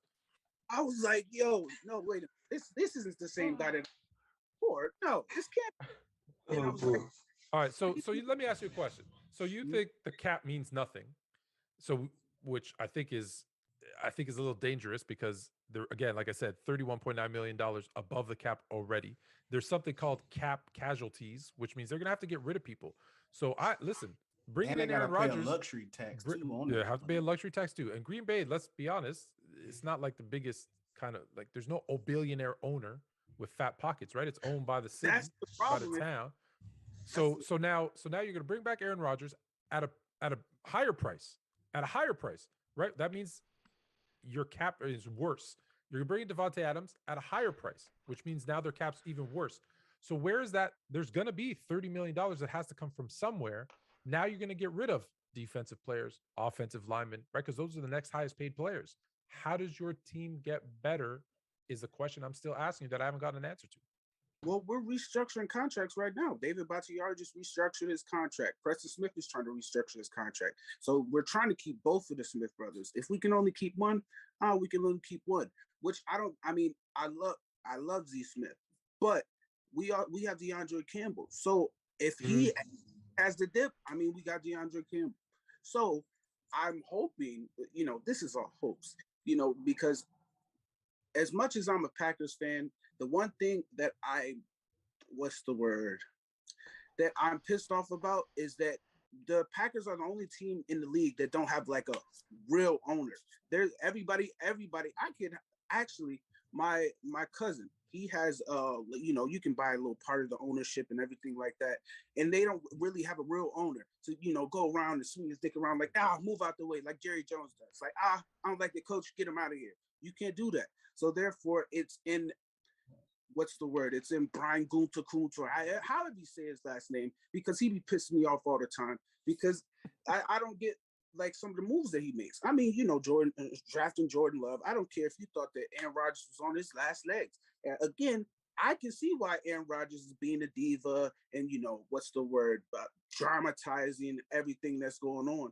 Just because, like, you know what? I'm gonna make y'all eat it. Like the fact that you thought that I was so over the hill that you had to draft somebody else, I'm going to go win the MVP. And then the next year, I'm going to win the MVP again. And as much as you guys say, or Mr. Anthony says that. You can call me fluent. Mr. Fluent says, they've been to the NFC Championship. That first of all, the first that they lost. What was that? We're in 2022 now, so in 2020, the pandemic year, the one that lost then, that was not on Aaron Rodgers. That was on the defense. My man had what was it? Not was it Raheem Mostert? He had 195 yards before contact. That was the defense's fault. I'm just gonna be honest with you. Now this y'all just not physical. You got punched in the mouth 4 times in a row by the same dude. He kept spinning. Y'all kept spinning the block. Y'all had to see that bully. Y'all keep having to see that bully at lunchtime. Oh man, punch you in the mouth again. Oh, all right. We gonna get better. We gonna be the favorites this time. So this time y'all supposed to be the bully. Oh, Tim got hands, got knocked out again. All right. San Francisco, they got the right wide receiver because they Debo, and they got Aaron Rodgers' chain. They got his bike. This year, Aaron Rodgers got up there. Aaron Rodgers got up on TV. Oh, well, when you get home field advantage, we 22-2 for a reason. Now he talking about something my grandmama gave me that chain. Yo, Izzy. One last question, and then we gotta move on to the next guest. But my question to you is, if you guys don't sign Aaron Rodgers, like how Fluent said earlier, are you guys in a better position actually? Could you possibly, is there a scenario where you could be in a better position? So I'm gonna be honest with y'all. So do you remember when LeBron was like playing for the Heat? So when LeBron was playing for the Heat, they used to be like, so you're a Heat fan. And I was like, no, I'm a wherever he at fan. It's not Heat, wherever he at. So whatever. Yes, sir. I'm half shit. So therefore, Green Bay. I mean, I always love Green Bay. You following them, Ben? With that wherever he at fan? I'm a Brown fan. I'm a Brown fan. Okay. All right. Wherever he no good. No. Because he the reason I got into this whole thing in the first place. I seen Aaron Rodgers and the way he spun that joint, I was like, you know what, I like that guy. And I mean, what? I'm 20 now. We won a Super Bowl when I was 10. Oh, you young. I'm gonna let you know. Word from the wise. You can get an STD doing that. Don't do that when they be hopping from team to team. That's safe. That's the problem with the kids today. That's not safe. They don't stay loyal, right? So they bounce around, and then they wonder why their hoes keep cheating on them. It's because you fell in love with the wizard the way he was spinning that. But hold on, no. And to answer my question, is there a good scenario with Aaron Rodgers leaving? With him leaving? No. You gonna get the keys to Jordan Love? There's a reason. No. Who else? Who want? Let's be honest. Green Bay is just like Chicago. No, it's like Chicago without the stuff around Chicago. It's always cold on. There's nothing up there. There's nothing in Green Bay, Wisconsin. There's nothing to do. Don't you dare! You lived in Chicago. Don't you dare compare Green Bay to Chicago. Chicago's the 4th largest city in North America. Green Bay is the armpit. Get out of here. Come on. They got cheese. Yeah, cheese. Yay. And they got Genoa City. If you watch Young and the Restless, that's about it. That's all they got in Green Bay or in Wisconsin. Unless you have this type of cheese, ain't nobody coming anyway. That's the reason. That's the reason. And Rodgers ain't able to get. Odell Beckham was like, Green Bay or LA. What are you gonna pick? I'm gonna pick LA. Green Bay. Hey, I love the cold. Hey, but LA sounds a lot better. No, you don't love the cold. That's why you moved to Texas. Get out of here. Come on. No. Izzy, you are definitely a great guest. We're definitely gonna bring you on for another show. You definitely brought. So you know, I gotta hear a little bit more, but I think Izzy might be fluent. Izzy's definitely. Izzy might be fluent, but he's not an influent. Hey, not yet. We'll get him. We'll get him to the dark side. We'll get him over. I love it. Izzy, give the people your socials on your way out. Facts. You guys can follow me at Izzy Wealthy. I have if anybody's in the Dallas area or Texas, I have a photography and videography company. Originally, I was playing at San Jose State and had a brain injury, which caused narcolepsy. So I can't really play. I'm trying to get back in. I'm trying to walk on somewhere because they took away my scholarship because of health reasons. But so I'm using my gift of being able to broadcast stuff and make cool videos and stuff like that to be able to stay close to the game of football. Okay. Cool. So, listen, anytime you bring up Texas, I got to finish him off with this. Do you need a studio or do you do your shots outside? I mean, a lot of times I'm like, it's for football and stuff like that. Okay. So, Highland Park, I was just over there filming their girls soccer team and stuff like that, their practice. But hey, check out if you need a studio and hookups with some athletes. All right, check out Peyton Harden. It's the You Should Know podcast studio in Dallas. I want to just holler at him, tell him you know me, you'll be good. That's the other thing we're gonna give him building the ring. I'm gonna give out people any hookups I know. So there you go.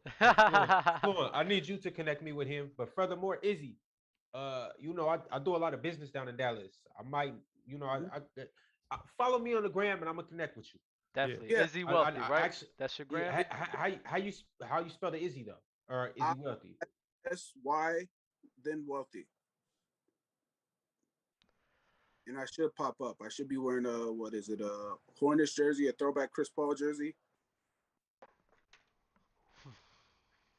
Let me know. Chris Paul jersey. Oh, never mind. Okay, I see it. All right, never mind. If I can't follow nobody wearing no Chris Paul jersey. Yo, it was. Yo, stop, bro. I'm playing with you, bro. I just shot you a follow. Is it this one? Izzy? Is it Izzy _ Wealthy 23? Is that the one? It should be, right? Is that the right one? Yeah, I think. Hold on. Yeah. Easy _ Wealthy 20. Yeah, that's the one. Oh, yeah. What that's is you. Z or S? Yeah, that's you. ISSY. ISSY, dub. Yes, sir. It's a car. So we Frisco, Texas. Swizzy, spiritual warrior, photographer, videographer. That's what's up. You got to follow for me too. All right, Izzy. Pleasure. We'll catch you next time. Sure. All right, bear down, Izzy. Come to the right team. Come to the right team, baby. No. Go Pack. Oh. I got to tell you, as we're probably gonna look for another guest, right? Because we have two more topics. He's coming. Well, no, I wasn't sure how this whole bull in the ring thing was gonna work. But I got to tell you, I told you this already. We got the best people in the chat. So this is so I'm happy with what's been going on. Yeah, this is actually great. We got this guy on. Come on. There was people requesting for G Baby to be on here, so I had to bring G Baby on here. All right, G Baby. G Baby, I love G Baby. How you doing, man?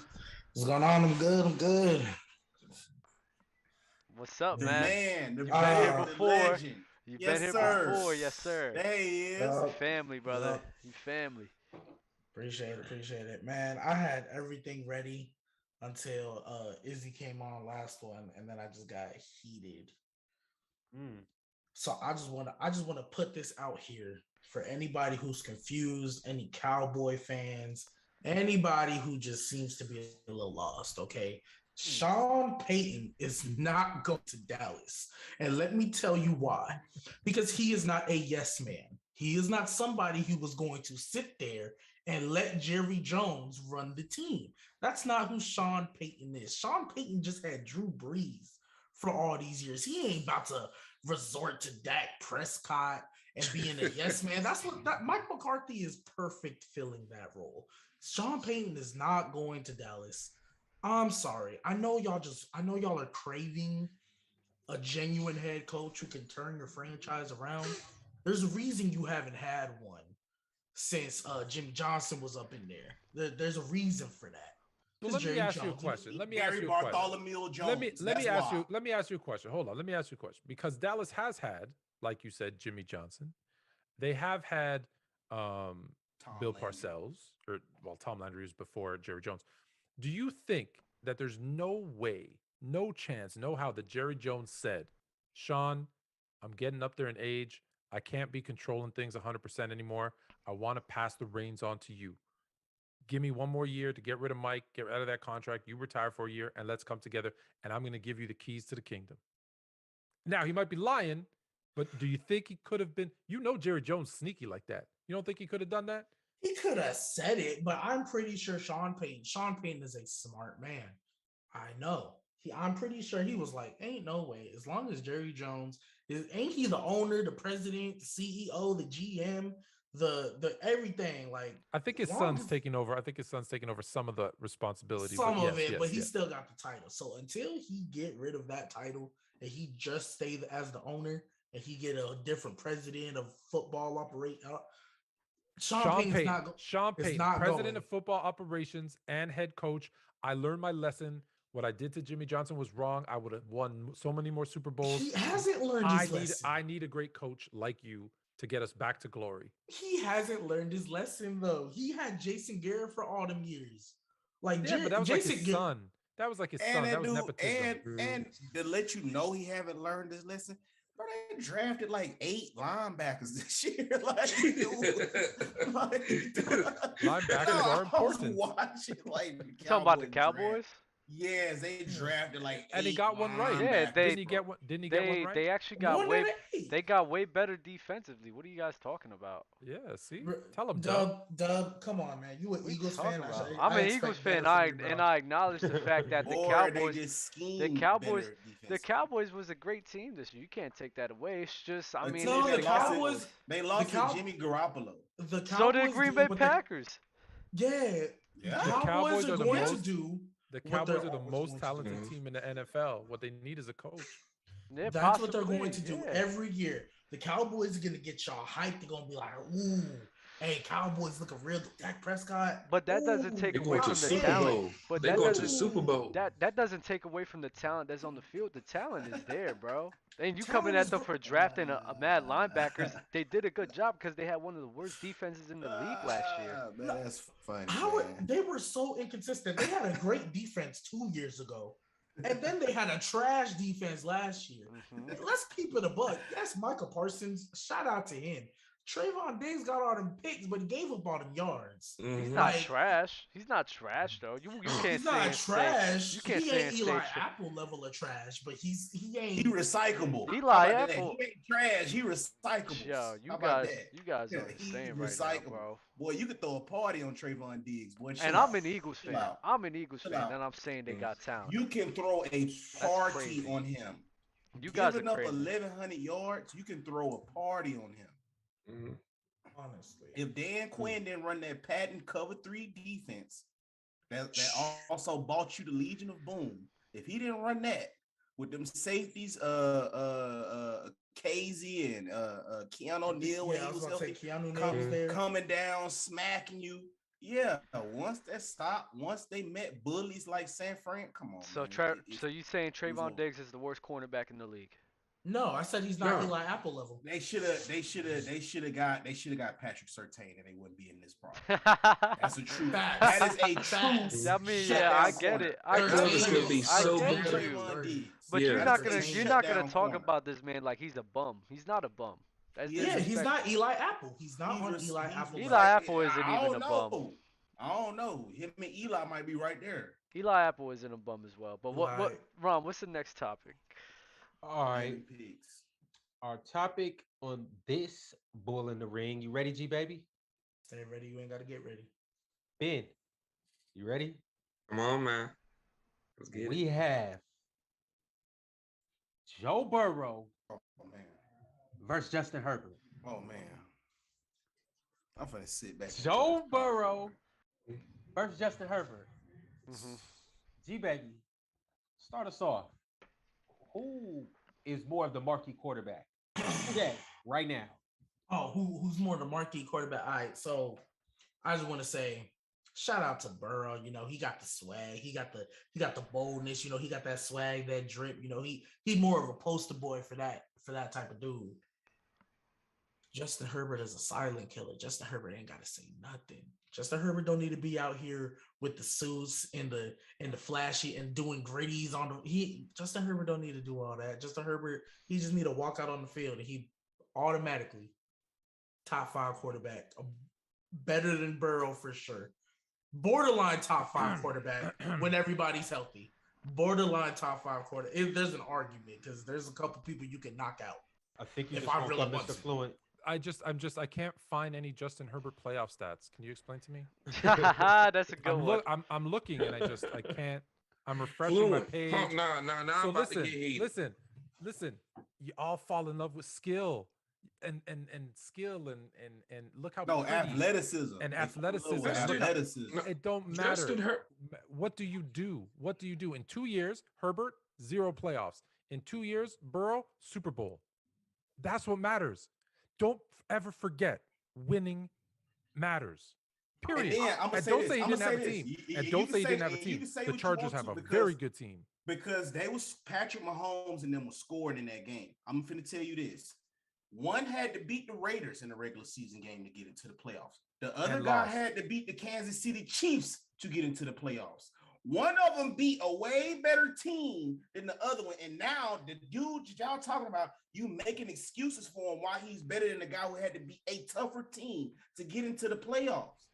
That's why I be trying to tell you. So the overall thing that people be missing behind this is skill, which is game management. Meaning, when it's time for me to put my team in position to win, I'm going to come out more times than the dude with more that can pass the ball 90 yards, and then he can run 80 yards.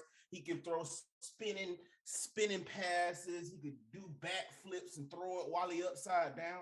Hey, guess what? I ain't got to do all of that fancy stuff. And I'm going to break it down like this on another level. I play Apex. They be wall bouncing, no scoping.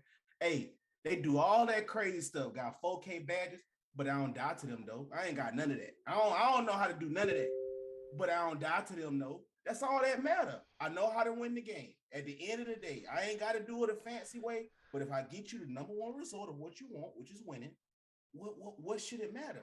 And that's what Joe Burrow know how to do from Justin Herbert, which is win a game, regardless of the situation. You could talk about defense, all that, because Joe Burrow was in situations where his defense was giving up touchdowns and all that, and he figured out a way to manage the game and get his team a win. That's it. That's it. Ben, what you Jimmy got to say, Ben? Garoppolo was winning. Regardless of stats. Yeah, Jimmy. So Hold on, Yeah. hold on, Is Ben, your- but let them rebuttal, because you guys said a lot. Ben and G baby, go Jimmy ahead. Garoppolo was winning on Bama.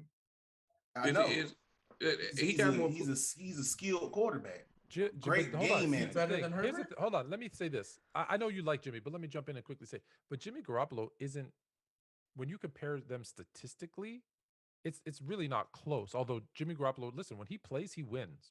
And that's the most important thing. That's why he will always have a job. But when you compare statistically Burrow to Herbert, it's close. They're around the same yards. They're around the same touchdowns. They're around the same interceptions. The big difference is Burrow 5% better completion percentage. So you can't really say, well, Garoppolo. So when you're comparing Burrow and Herbert, statistically they're around the same. Justin Herbert. Physically, Herbert has the advantage. So what do we go to? Well, we go to wins and losses. Well, one guy gets to the playoffs, goes to the Super Bowl. One guy doesn't. And guess what? Chargers had to beat the Raiders to get into the playoffs. Lost. Who was the first round matchup for the Bengals? The Raiders. Won. That matters. Can I ask you something? So can I ask you? I'm sorry, Ben. Go ahead. No, Justin Herbert's on the run right now with the first 2 seasons as what Justin Jefferson is as receiver right now. But you see, we can't do that. Oh, fuck. Well, we can't do that, Ben.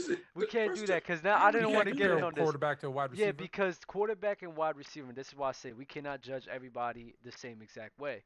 Because a wide receiver, to me, is very talent-based and very dependent on whichever situation that you're in.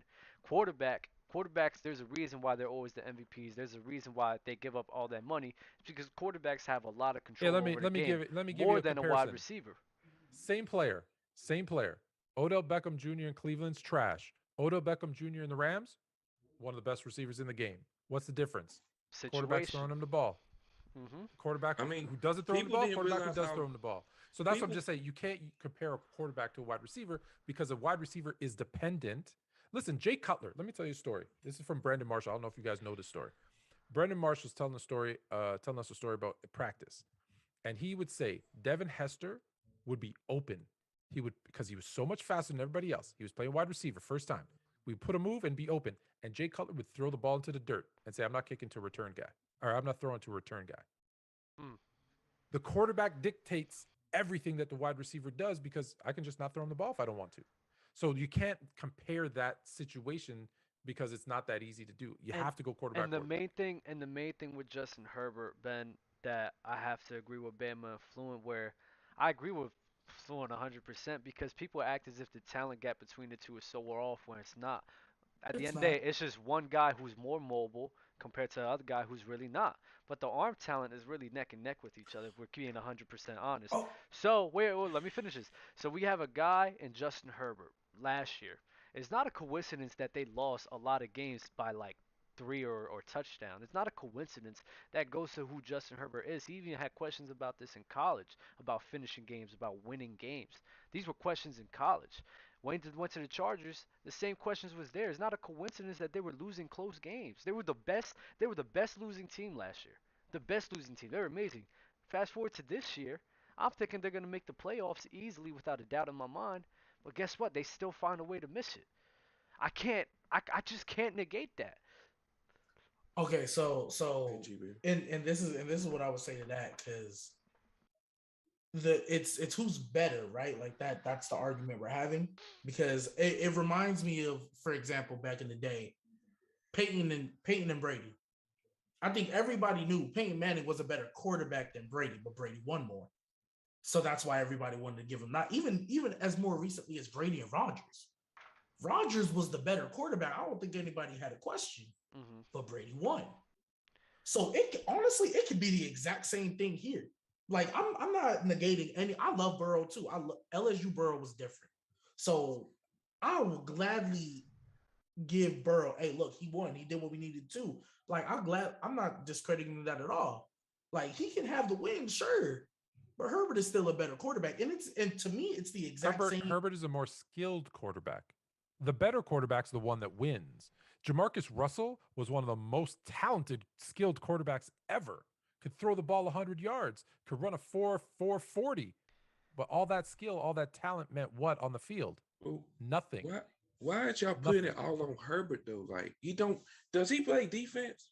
You manage Was the Chargers defense bad? Defense. You Yeah, manage Chargers defense. You managed the game. But okay, but in defense fairness, Chargers defense wasn't as good as like on paper as it should have been. Yeah. Especially when Cincinnati were was like they ranked bad? 18th. Were they bad? My question They're is, not that much Chargers better. defense bad? They're not that much better. 18th, 20th, something like that. Like Okay. All right, Ben. Oh, can I say this? Yes. Oh, go ahead, and then I have a question for you. Justin Herbert, most passing yards under pressure. First two seasons. First in passing touchdowns, first in passing yards, and first in completions. Okay, let me say this right here. He passed the ball last year 675 times compared to Burrow's 520. The dude passed the ball 170 something more times, 150 some more times than this man. So I will hope you will have more passing accolades. But what I'm trying to tell you is that necessarily does not get you wins. So guess what they finna do? I guarantee they finna do it. They finna pull some of them passes back, lean on Eckler a little bit more, and try to get some more wins because that necessarily doesn't get you to the playoffs. As you see right now, passing the ball 600 and some times. Coach Chris was just up here right now when he told you, when your passing game is going, your defense finna be dog shit tired because 9 times out of 10, you getting 1 play, 2 play, 5 play drives. Your defense just went out there and got a 3 and out. Now in 12 to 18 seconds, they got to go right back out there like that 3 and out didn't happen. And now they stats start slipping, and now they finna have people up here, oh, they don't play defense. No, they tired because if you look at the time spent on the field, the defense probably is on the field 60 to 65%, while the offense is on there 45%, when it should be 50-50, equal phases of the game. Now you got a guy like Joe Burrow that can manage the game, and he knows stuff like that. So he's not just going to drive the ball down the field when you want to. Why? Because my defense needs a break right now. They got a crucial stop last drive. So why would I just go down there and punch the ball in 10 seconds on them like that? That's what I'm trying to tell y'all. It's about managing the game. That's the skill. That's the art. That's what separates Dak Prescott from a Tom Brady. That's what separates it, because they both, if you look at it, Dak Prescott should blow him out the water, but he don't. So Bama, is this why you're saying that Burrow is over Herbert? Yeah, because he manages the game at a better rate that's going to win me ball games, as you can see right now. He's figured it out to manage the game, and he still gets 4,600. Yo, come on, let's see. He's still getting 4,600. So I'm not gonna be mad with that volume. But he figures out a way to manage the game to win me a ball game. All right, so G baby, I'm gonna ask you this same exact question next. Ben, I need your one reason why Herbert is over Burrow. It's just impressive what he did with the first 2 seasons. Like it was just impressive. Like stats, like he's like first in everything. Like, and then also like I trust her because like he got that deep, like that deep ball and all that. So I just think just Herbert's just the better quarterback. Okay. Yeah, because like, and same thing, because like I'm not saying it's like far off. Like Herbert ain't 6 and Burrow's 15. You know, it's close, but just like taking all the stats out of it, just when I watch, like I get Bama's point, winning the games and stuff. That's why we hold Jimmy G like in such the regard, but. Like when I watch them both play, like Burrow's good, don't get me wrong, but I watch Herbert play and I'm just like, man, like I will sit down. I'm not even a Chargers fan, and I will sit down and watch 48 minutes of just Herbert playing football. Like to me, just eye test and everything. I just like what I see more from Herbert than Burrow. And like if I'm picking 7 times out of 10, I'm gonna go Herbert first. Like, Gotcha. Okay. Dub, do you have a preference? I don't care, actually. I don't care who you pick. I think they're on the same level of each other. Okay, and they're both just behind Matt Stafford? Absolutely. Okay. They didn't have Cooper Kupp, though. They ain't had that boy Cooper Douglas Kupp. You're right. He had Jamar Chase and Keenan might Allen. have gone for 3,000 yards if he had Burrow or Herbert. Can y'all stop with this? Y'all the same people. Y'all the same people. Wait, wait. Y'all the same people. I remember OJ Knows said this. Y'all the same people that said that if Joe Burrow was on the Rams, that Odell Beckham would magically be looked at in this crazy behind light. This was back in week 17 or week 16. So if that would happen, then what would happen to Cooper Kupp? Because somebody has to cut the production. It doesn't make sense. There's always so much the ball to go down to. Honestly, bro, it just doesn't make sense. You know how many plays where Joe Burrow just looked at Jamar Chase and said, "I'm coming to you regardless, dog." Imagine doing that with Cooper Douglas Kupp, dude. But then Odell Beckham would be looked at. You know what doesn't make sense? You know what doesn't make sense? Luka Doncic with that putback dunk on Dwight Howard just now. That's what doesn't make sense. Okay. Yo, I've seen that. Hey, Luka out here showing a little bit of athleticism. Spam influent in the chat, please. Luka Magic. Can I say one more thing? Go ahead, G. Go ahead, baby. Because this is the one I wanted to get off before I heard that other stuff. Are we seriously gonna act like Michael Thomas in a top 5 receiver when healthy? Like, all of a sudden, Doug was just liquor, acting man. like Michael Thomas. He was on liquor, man. I don't know what. But like even after that, like you got people in the Discord acting like Michael Thomas, like. I swear media controls so much because they heard Slant Boy one time. So I'm not gonna lie, G-Babe, I was a little bit nasty for the Slant Boy. And I'll say that. Like I was nasty for that. Because that was okay, but I'll say this. When a player's hurt, they go to the bottom of the list for me. You're not playing. KD right now is 0. He's not even ranked in the NBA. It's not even about to be back. When tomorrow, he comes back, though. okay. Like when he comes in back, a couple days. When he comes back, then we'll see how he plays. But when you're hurt, you're not playing. You're Kawhi Leonard. He's not on my list. He's gone. So that's fair. If it's one exception, I forgot he played in the league. It's one exception. That's all I'm gonna say. We're not talking about basketball. We're talking about football. So the thing I'll say about fair. The thing I'll say about Michael Thomas, right? The thing I'll say about him. In that time, I had D-Hop. I had AB.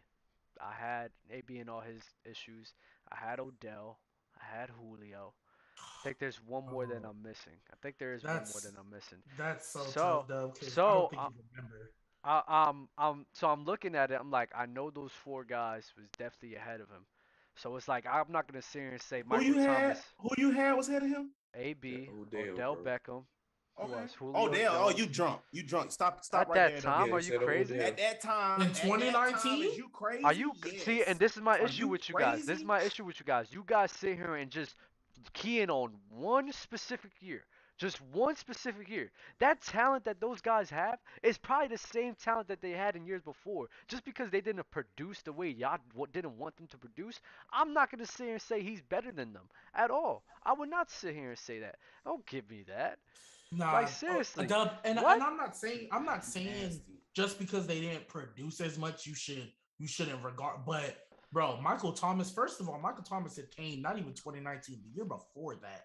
He let y'all know he was here. He was good. Like, Top 10. I could give you AB. Like I don't think it was a question about AB. Yeah, AB the only one. But Odell and Julio that year was not better than Odell, AB, or Michael Thomas. That's your opinion. I'm looking the way that they played the wide receiver role, and I'm picking them over Michael Thomas. I'm not gonna say here, just because he had 1 year better than them, or 1 year where he had to put on a dominant performance. Oh yeah, this guy definitely it was 1,300 and 1,400 yards, correct? No, I just said you nasty for Odell Beckham. Yeah, Julio, you not nasty for Julio. I will give you that. I can understand Julio too. D-Hop. D-Hop. Not better than Michael Thomas. You guys are drunk. Not at the time. Not at the time. You guys are drunk as fuck. You guys are drunk. D-Hop? Not at the time. D-Hop, my bad. I didn't mean to say that. But DeAndre Hopkins, especially at that time when that guy was sitting and playing with bump QB after bump QB, bro, just putting on a show. Deshaun Watson was here at that point, so But he's already proven himself. He's already proven himself. I get you. I'm saying, yeah, he proved himself. Cool. He was top 5, but he wasn't above Michael Thomas. Michael Thomas came on 2018, and then 2019 he was just. And remember, he did this with 2 quarterbacks. He did that for 1 year with 2 quarterbacks with Taysom Hill and Drew Brees. No, it wasn't Taysom. It was Teddy. It was Teddy. His rookie year. It's Teddy Bridgewater. Yes, it was Teddy Bridgewater. Next year he had 1,200. Then he had 1,400. Then he had 1,700. So he had 1 year with he had and 17, 18, and 19 he all had 100 catches and over 100 catches in those years. I forgot about Teddy Bridgewater. The only dude that was going crazier than him, I will give you 1 year. Him and D-Hop was neck and neck. And then Antonio Brown and Julio Jones. Them was the only 2 that was really out producing him crazy during 17, 18, and 19. And then because Julio was at 1,600. His rookie year, he got 92 catches playing next to Brandon Cooks. And we're not going to act like Brandon Cooks wasn't balling on the Saints that year. He was. 92, 104. But listen, when people get hurt, it's out of sight, out of mind. People forget how good Michael Thomas was. That's all it is. That's all. I'm saying he's a top 10 wide receiver. I'm saying when I'm comparing all those other guys, bro. I'm sorry. I'm not picking Michael Thomas over Odell. I'm not picking Michael Thomas over Julio. I'm not picking Michael Thomas over D-Hop. If you ain't picking Michael Thomas over Odell, you just like why? Odell. Because based off of what? Because off of stats. As I said, and availability. I said, Thomas. You talking about going to the bottom of the list when you get hurt once? Me and Fluent just said this. Beckham has been hurt every year. Don't bring me. Me and Fluent just said this. A lot of a wide receiver success is due to what? The situation that he is a part of. So just because he's in a situation where he's playing with one of the greatest quarterbacks of all time, putting up all these numbers, just because he's around that situation, I'm not just gonna hold him to a higher standard than everyone else than I believe in. Now I'm not saying he's not a top 10 wide receiver. I never said that. I'm saying you could have a conversation for him to be top 5. I'm saying for me, I'm not arguing. I said I'm not undisputably putting him in my top 5. I'm just not. Listen, I get it. Listen, it's quarterback dependent. I get that. However, you're comparing a guy who's had what, 100 reception season in his career, like has never crossed the 1,500 yard threshold, 1,400 yards once, to Michael Thomas, Odell Beckham. If you look at Odell Beckham's production versus Michael Thomas, I get it's a small sample size. It's not even close. Like literally, Michael Thomas is, I know Bama said this already, but 1,100, 1,200, 1,400, 1,700, 90 catches, 100, 125, 149. Like my man is just got better and better every single year. Odell Beckham's been 1,300, 1,400, 1,300, but it was like 90, 90, 100. So he's been consistent, but it's not, wow, crazy. Well, you gotta look at the type of receivers that they are. If you're talking about receptions, the type of receiver Michael Thomas is, he's a possession catch receiver. I mean, that's who he is. So of Yeah. course he's gonna rack up receptions So like that's a that. knock So against him. I'm not saying that. Yeah, I was well, just he says it's putting context into the Yo, reception he debate not that he a against. jump. he's He a he's says bring, the first he's same. off, putting look, that in there. He put he's it a in there. jump. He put it He's a in there. jump ball. He's a CDK, you jump. know, he's got a beef He's with a CDK. jump ball receiver who end up playing with a declining quarterback, just like Odell Beckham. He had a declining Eli Manning, just like Mike Thomas had a decline in Drew Brees. So you holler about them slants, but pretty much after that rookie year, that was all he had to make his money off of because Drew Brees really couldn't stretch the ball down the So field like tell that. me what all right, so I But believe in Michael Thomas, 2019 Mike Thomas really is a jump ball fiend. That's why they I was beat Alabama in 2015 in the national championship because Mike Thomas was catching passes on top of. He's a jump ball fiend. so dude. I Like, would don't sit here get and it. say this. I would sit here and say this, right? You guys talking about Drew Brees declining, right? I will give you 2019 and I'll give you 2020. But when he was paired up with Brandon Cooks, I didn't see Brandon Cooks over here being used more as a flat receiver, more as a curl flat. He was still going deep, and Drew Brees still tested that ball deep.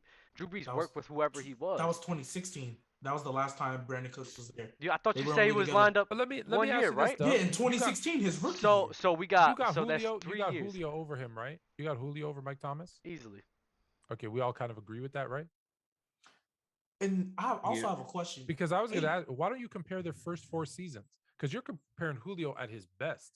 We never saw Mike Thomas at his peak because he only got to play 4 seasons before he got And hurt. as I said, And his first 4 seasons are better than Julio's first 4 seasons. I'm going off of how they were playing at the time. And to me, when they were playing at the time, I'm picking those guys honestly just Okay, for me. so the last time we saw Michael Thomas was in 2019. Was that the year AB didn't sit out? Because I'm looking at all these stats and I can't find him. Was that the year he was on the Patriots and he got cut? Yeah, I still thought he was that a was better. that year. Still thought he was a better receiver. So I just want to. You thought he was a better receiver sitting at home than Michael Thomas on the field? Yep. Crazy. That's crazy. Crazy. That's nasty. So real quick, nasty. I just want to put this out there. So in that year, the year Michael Thomas went crazy for 149 catches. Do you know who the next leading reception leader was? But again, now you're talking about a whole different type of play style, bro. Like I already acknowledged that. There's a reason for that because that's his play style. Why are you bringing up a receptions thing? That's his play style. A guy who has that type of play style, of course, he's gonna have more receptions. That's who he is. That's what he does. Okay, but you say it like it's a knock. I've never. It's not a knock. I'm not saying it's a knock. I'm saying that that's who he is. So we got to put context behind his stats. If that's who he is, of course he's gonna have more receptions than everybody else. No, it ain't. He ain't got nothing to do with him having sticky hands, dog. Like that's who he is, dog. Receivers don't get that unless, bro, they can catch and they can get open on a consistent basis. 80% catch radius, catch percentage. That's too, nutty. Man. That's he nutty. had hands. I'm sorry. FYI, because you didn't answer it, Christian McCaffrey, I believe, was number 2. Thank you. 116, and then it was Keenan Allen, 33 less, and Edelman. The only people that hit 100. Oh, slot receiver, and a running back. Keenan Allen is a slot receiver. I thought you said Edelman. Keenan Allen, Edelman was DeAndre Hopkins, and Edelman. They were the only other people that had. I didn't hear. But Julio Jones. Hold on, you missed Allen at 3, Hopkins at 4, Julio at 6, Allen Robinson at 7. Those aren't Cooper Kupp. No, don't bring up CD. No, don't bring up for Cooper Kupp. Like, stop! Don't even do that, bro. Like, as I said, bro. I mean, but if you here's guys the are holding funny on thing. to this reception. Hold on. I'm not just looking at reception, but he did have by far the most receptions. His catch percentage, I think, was number 1 or 2. The next closest guy, your guy like DeAndre Hopkins, was at 69%. Julio was at 63%. Yards, he has 700 more. I'm sorry, let me look it up here because I want to be correct. I want to be accurate. He has 400 more than Julio. He's got that's the next closest person to him that year. It's just the amount of statistics that he outdoes all of these guys. Was Mike Evans up there? In what, 1157.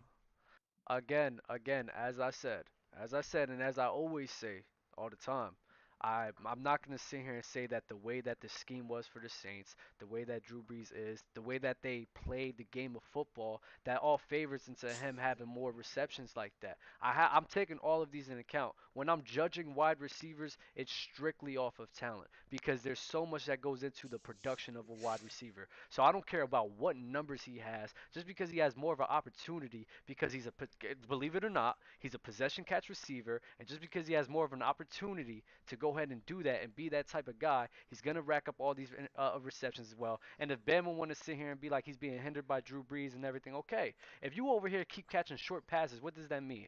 That means you're gonna keep that means you're gonna keep grabbing more short passes. You're gonna keep grabbing more receptions. Yeah, but his yards per reception were the same as Keenan Allen. And you wouldn't say that about Keenan Allen, would you? I never said that Keenan Allen was better than Michael Thomas, though. Okay. No, but I'm just saying you wouldn't say he's like a slot possession receiver, would you? Keenan Allen is definitely like he get used a lot in the slot. You know what? I think we probably need to move on to the next topic because I think we're gonna go in a circle again because. Oh no! What? Ron, damn it! Ron forgot to make me the host, so I can't. Oh, I didn't. You're the host. I am the host. Great. He is. I was just seeing how you guys would act being unsupervised. G baby, thank you for keeping these fellas together. My point is this though. My point is this. Dub would rather have a guy with 50 receptions and 500 yards and be like, yeah, but they were 50-yard bombs versus a guy who has 200 receptions and 2,000 yards because like, yeah, but they're all short little passes. No, you take the guy with 200 receptions, 2,000 yards. It's not about every that. time. It's just about variety, and I believe that guys variety. I believe that you could utilize Odell, Julio, and other guys that I named just in more variety of ways than Michael Thomas. And but you said he's not even top you five, drunk. You which drunk. was so disrespectful. You drunk. I think if you take Odell Beckham over Mike Thomas, you know what I'm gonna do? Drug tested, and you will lose your GM card. You know what I'm gonna do? That's not even no Cooper Kupp and Odell debate. Bama brought on a running backs coach. So what I'm gonna do is I'm gonna call in a favor and I'm gonna bring in a wide receivers coach.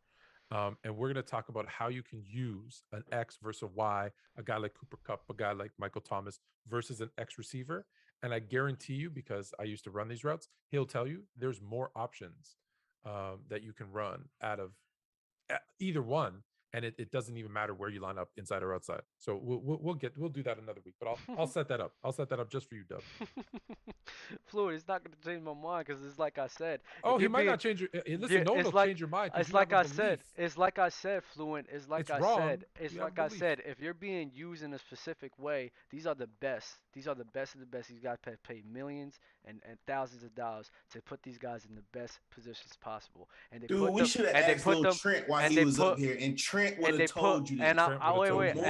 The more catches you get done, the more the defense is focused on you, though. But you acting like but it's annoying, though, because you keep overlooking that part. Like throughout all of that, whether they get 100 catches, 150 catches, do you realize the defense is trying their hardest to stop them at that point, though?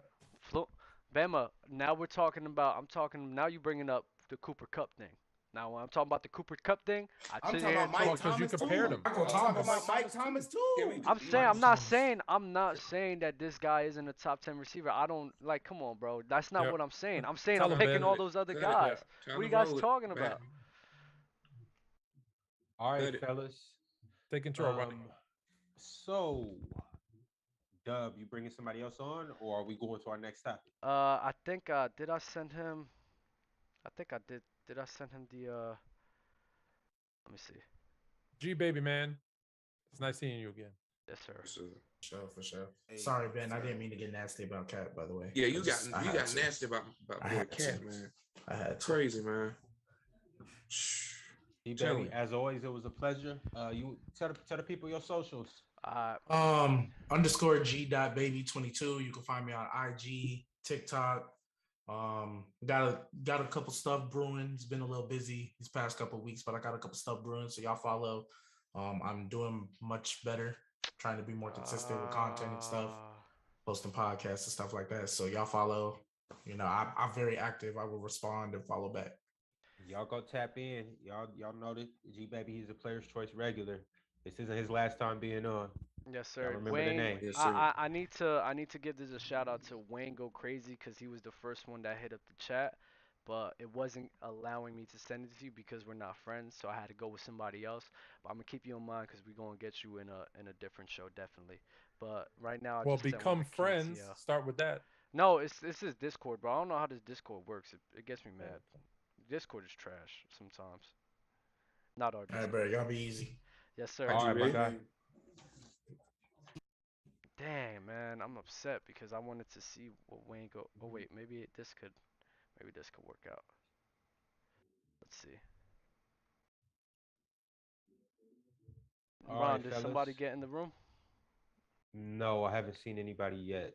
While we're waiting, the Chiefs made another move. They hired Matt Nagy as senior assistant and QB coach. Oh, brother. Good move, bad move? Insignificant. Wait, Well, what? Matt Nagy? Yeah. Hell, Tom Brady got a QB coach. I mean, like, as long as he keeps Mahomes' Gatorade, at 4 degrees, whatever he likes it at, and that's all he's gonna be doing for Patty with the good hair. So Wayne, go crazy. Go check your account right now. Man, listen, this is what bothers me about coaching. He friends with Andy Reid. He needs a job. Andy Reid hire him. He ain't gonna do nothing. It's a fraternity. It's just that's the problem. Okay, fellas. Well, on to more relevant news or exciting news. Tyreek Hill said this.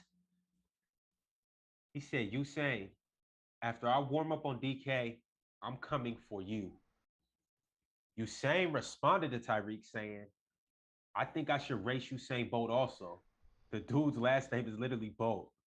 With such a last name, he's definitely the fastest man ever. Tyreek responds back and says, when I beat you,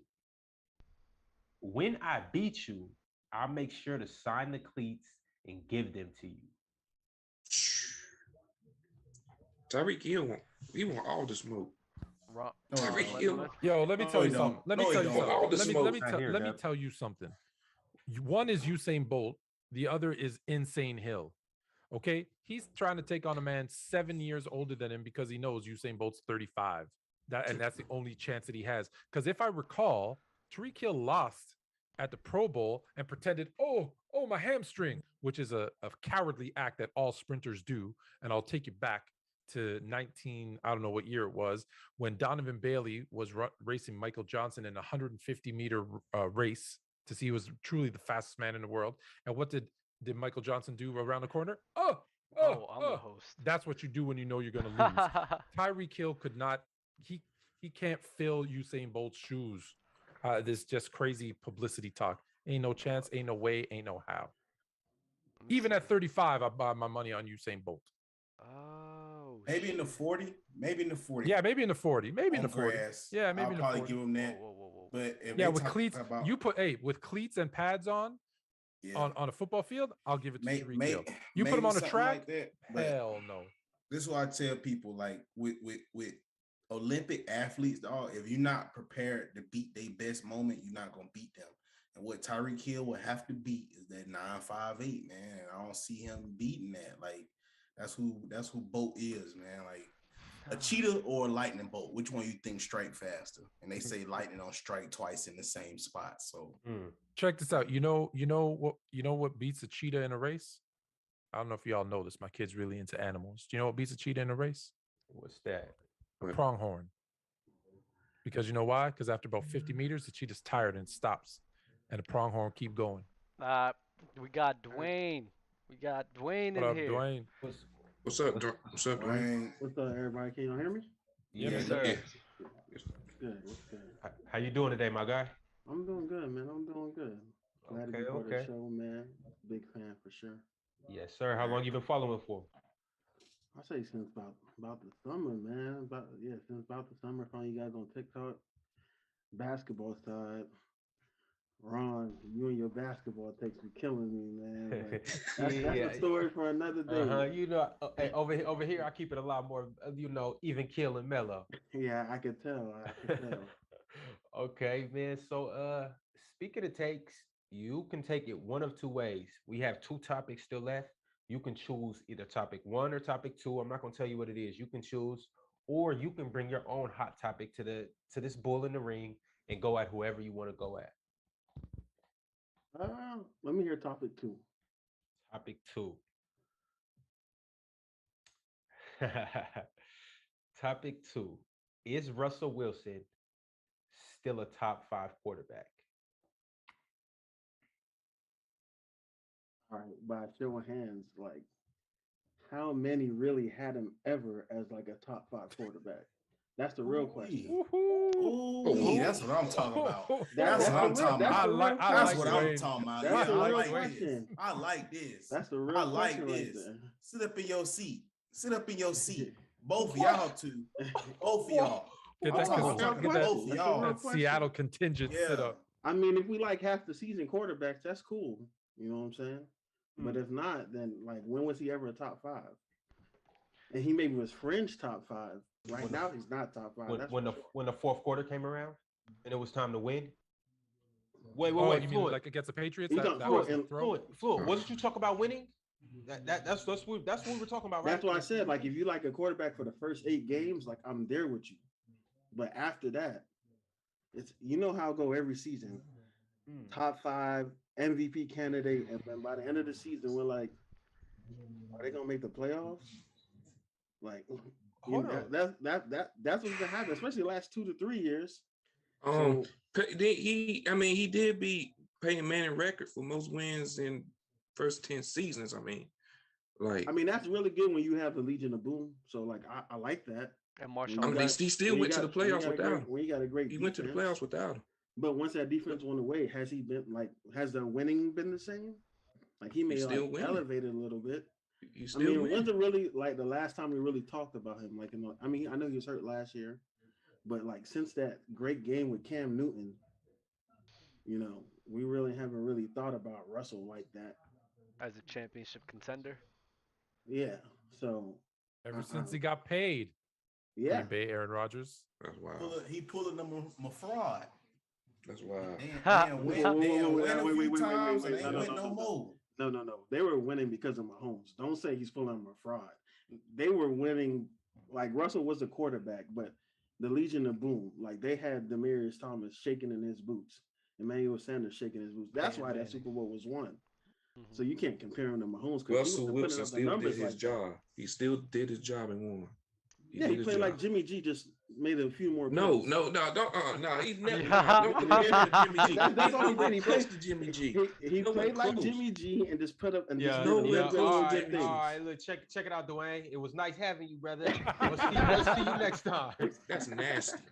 That is disgusting. So was he not known for being a game manager? His first. It's like nothing wrong with being a game manager. That's my point. There's nothing wrong with being a game manager. It wins Super Bowls. But he was turning around, handing the ball off, and they were playing great defense. Dwayne, you asked for it. You want another player's choice, Ron, right? Well, guess what? You got it. We get it. Fluent. Oh, yeah. Well, how am I in this? No. Don't bring us into what this. You said, right? No, I'm bringing everybody into this now. Okay. We're coming full circle. But remember what you just said about winning? It's about winning. Ben, he won the most in the first 10 years, right? Mm-hmm. Got you. Bama, what you was just caping about game managing, right? He does that, right? No, not wrong. The question is, was he top 5? Go ahead, Ron. It went from this is what happened, Ron. It goes from let Russ cook to he cooking too damn much. Okay, we need to come up out the kitchen because you finna cook our whole season away. You go burn the house down. So this is why I say. Okay, hold on. Let me ask this. For 2021, we can't. I'm not projecting to 2022. Would you take Russ or Tom Brady next year? No. For 2021, I can't look forward. I mean, who was a better quarterback? He's like going into the season. Yeah, I'm taking Brady, of course. Like, okay, are you taking Aaron Rodgers? Hold on. Are we talking about on the Buccaneers? Are we talking about on the Buccaneers? Yes. Yeah, on the Bucs. Because if you put Russell Wilson on the Buccaneers, let's not act like he's not going to. I'm just asking, who you taking, Brady or Russell? Well, Brady. Okay. Coach. Are you taking Aaron Rodgers or Russell? Rodgers. Are you taking Mahomes. Patrick Mahomes or Russell? Mahomes. So at best he could be 4. At best. So to say You're not he's taking not him top over 5. Josh Allen. You're not taking him over Josh Allen. But Josh, I don't know. Josh Allen, Joe Burrow, Justin Herbert. You just Deshaun swore Watson. I'm taking when healthy. I'm taking Russ over Herbert and Burrow. Deshaun Watson. Deshaun Watson. Yeah, Deshaun Watson's a good one because we forgot how good he was. What about Lamar I'm Jackson? taking Russ over Lamar. Man, look, after those first 3 you named, that's where the love stops. I want a quarterback that. So you got Russ 4. Is a consistent winner, has proven that he's a winner, has proven that in late game situations, he got balls. He got heart. Okay, so you got him 4. He's going to lead you down the field and put you in a position to win the game. Exactly. So you got him 4. Do you see how someone could have him 6? No, because they need to have him 4. Why do they need to have him 4 though? Because he got balls. Dwayne. So Dwayne, who else you got over? So we got those 3. 3 we all agree on. Who else do you have over Russ? I'm taking Josh Allen over Russ. Okay. Taking Malcolm Butler over Russ. Quarterback, not cornerback. Quarterback. So you say Josh Allen? Oh, we got rid of Ron. I mean, I might take Lamar over him. I might take Lamar. God. It's a debate, though. It's a debate, man. Lamar. Come How's it on. not close? Lamar got an MVP. Lamar got an MVP, man. He could Lamar's have good. so many times to win MVP. What? Yeah, Russ got a lot of if it was mid-season MVP, yeah, we definitely give it to Russ. Like he been the front runner for a lot of years. You know what I'm saying? No, but I'm just saying I could see. Listen, I could see how you guys as Seattle fans have him 4, but I'm saying I could see how someone could say Josh Allen. I could see how people could say Josh Allen, Lamar Jackson, right? That puts him at 6. That's what I'm saying. See He's how never someone been could like say a out of the definitive top 5 quarterback. It's never been like he's top 5 automatically. I think Dub has Matthew Stafford over him. And remember, we fall in love with the new chick on the block. Remember, we fall in love with the Flo. What did you just say this last week again? See now I like how everything comes full circle. You know, we fall in love with the pretty chicks and all the flashy stuff and this and this. But at the end of the day, what's a credit score? Yes, has Josh Allen even established a credit score yet? Actually, this playoffs he did, but I'm saying it's like, come on, Russ ever had a playoff like that? Even though it was 2 games, given it was 2 games. Russ ever did anything like that in the playoffs yet? I'd like to hear about Dub. Went crazy like that? Hold on. Throw that many touchdowns with no interceptions like that? I don't want to. Can we hear from Dub? Because Dub doesn't care about Dub doesn't care about winning. He cares about the girl, how good she looks in the dress. And so, from a skill perspective, there's a lot of people who look nice. Dub, where do you have Russ? Oh, I'm not into this at all. Don't put you got Russ top 5, Dub? I don't know. Man, he got Patrick Mahomes. I'm like with Fluent. You can make a good argument for a lot of guys. I don't think he's undeniable. Yeah, that's what I say. I don't think it's very definitive. Like I don't think Russ now getting underrated. He's now getting underrated. It's not that. Like even when he won, like that Super Bowl he won against the Patriots, like they went scoreless in the 4th quarter. They went scoreless in the 4th quarter. Didn't when beat the Patriots. He beat the Broncos. No, when they lost to the Patriots, right? Oh, okay. My bad. Sorry about that. But when they lost to the Patriots, the Seahawks went scoreless in the 4th quarter, bro. Like they did. And I mean, it's like I gotta look at that. I gotta look at the way that the Seahawks was playing. It was really like lean on my defense and lean on the rushing, and that's what it was. And when Russell Wilson went to those Super Bowls, then Russell Wilson developed into the quarterback that he is today. But it's like how much weight through those 2 Super Bowls can they really carry? Honestly.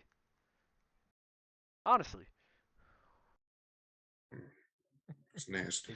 It's a Super Bowl. They carry a lot of weight. Okay, but because Peyton Manning won his Super Bowl. They were just on here caping for who was caping for Herbert being way better than Burrow. That was big. But, so Super Bowls ain't counting that talk, but now counting this talk. That just don't make no sense to me.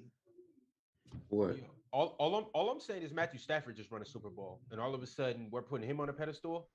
Exactly. I wouldn't say that Matthew Stafford's Dub better did. than Russell. No, I'm talking to Dub strictly right now. I wouldn't say that Matthew Stafford's better than Russell. Hey, if Dub said that, that's nasty. I wouldn't say that. I agree. Yeah. But no, I wouldn't say Matthew Stafford's better than him either. That's why I didn't name him. The only reason why you're saying that is because Matthew Stafford was on the line for 12 years. I would like to see what his career He's more would be talented. like playing. More talented. Yeah, he's more talented than him for sure. Imagine Matthew Stafford on the Legion of Boom. Oh, any quarterback wins with that defense. And that rusher. So is this strictly a case of of Russ just getting drafted to the right situation? Maybe. That's pretty much with any quarterback. You can say the same thing with Tom Brady. Every successful quarterback. So on any other team, does Russ not thrive? I ain't gonna say he don't thrive, let me ask, but well, in let that me situation, he let don't me win the ask you. Super Bowl. Let me ask you what Dub. Let me ask you what Dub. align. Let me ask you what Dub always wants to ask. So if you put Russell Wilson on the Lions with the Jets, are they a winning team? No. No, I'm asking the other guys. I said this is a question Dub always asks me. No. You put no? Okay. There you go.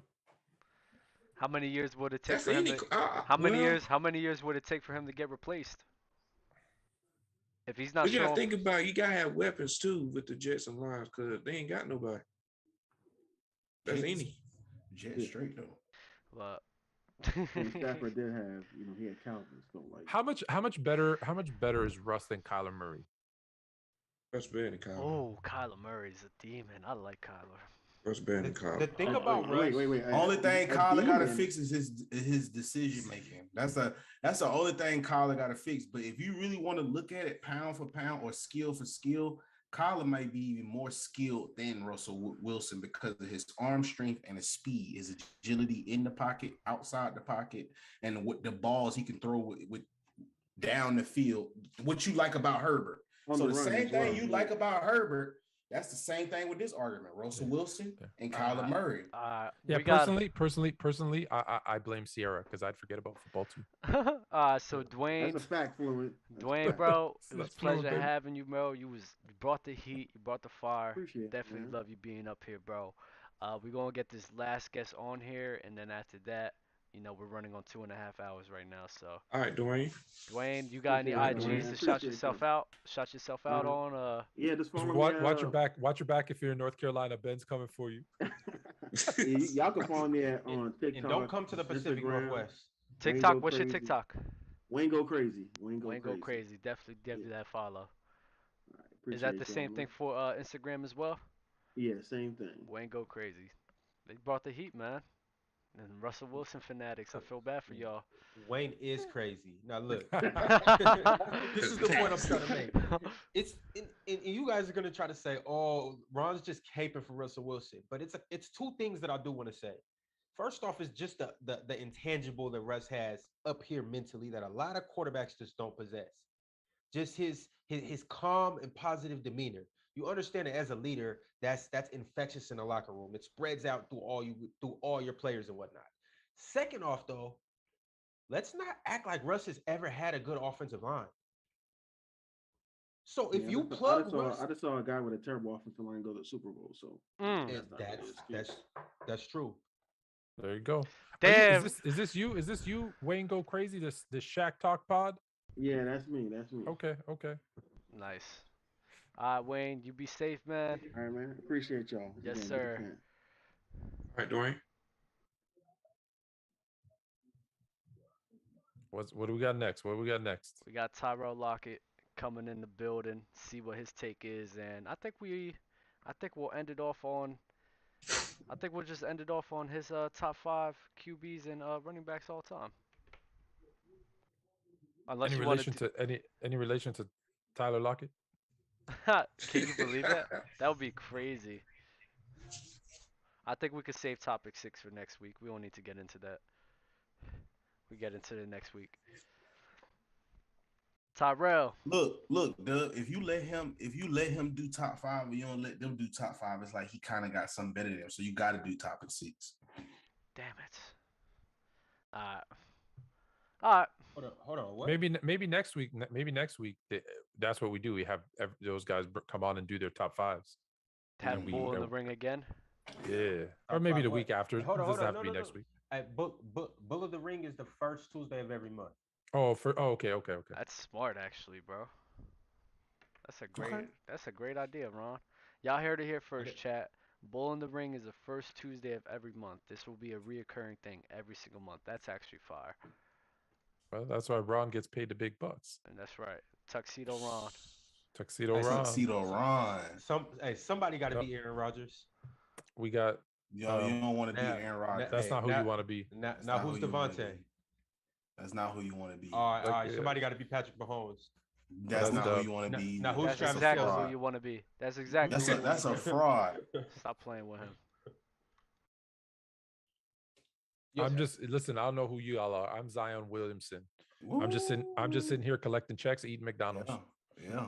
McDonald's. Dang. McDonald's and gumbo. And some Krispy Kreme. I'm talking about.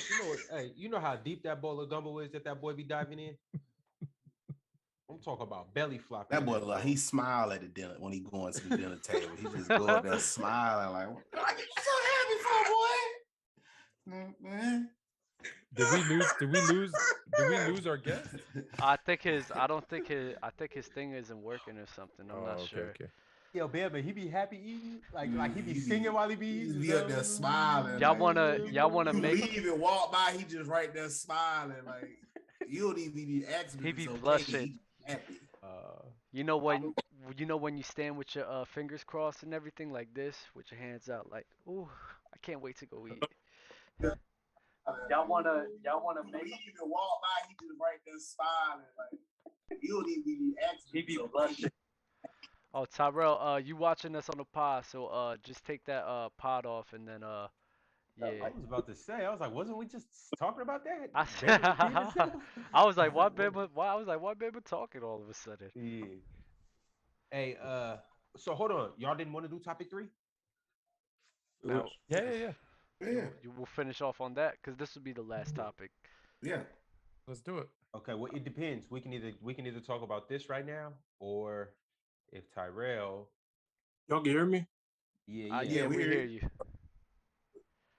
Tyrell, you got any beef you got going on? Any crazy takes you got to get off, or talk to me, Fluent, or Bama about? Dub is or Ben. Dub is you. Finally.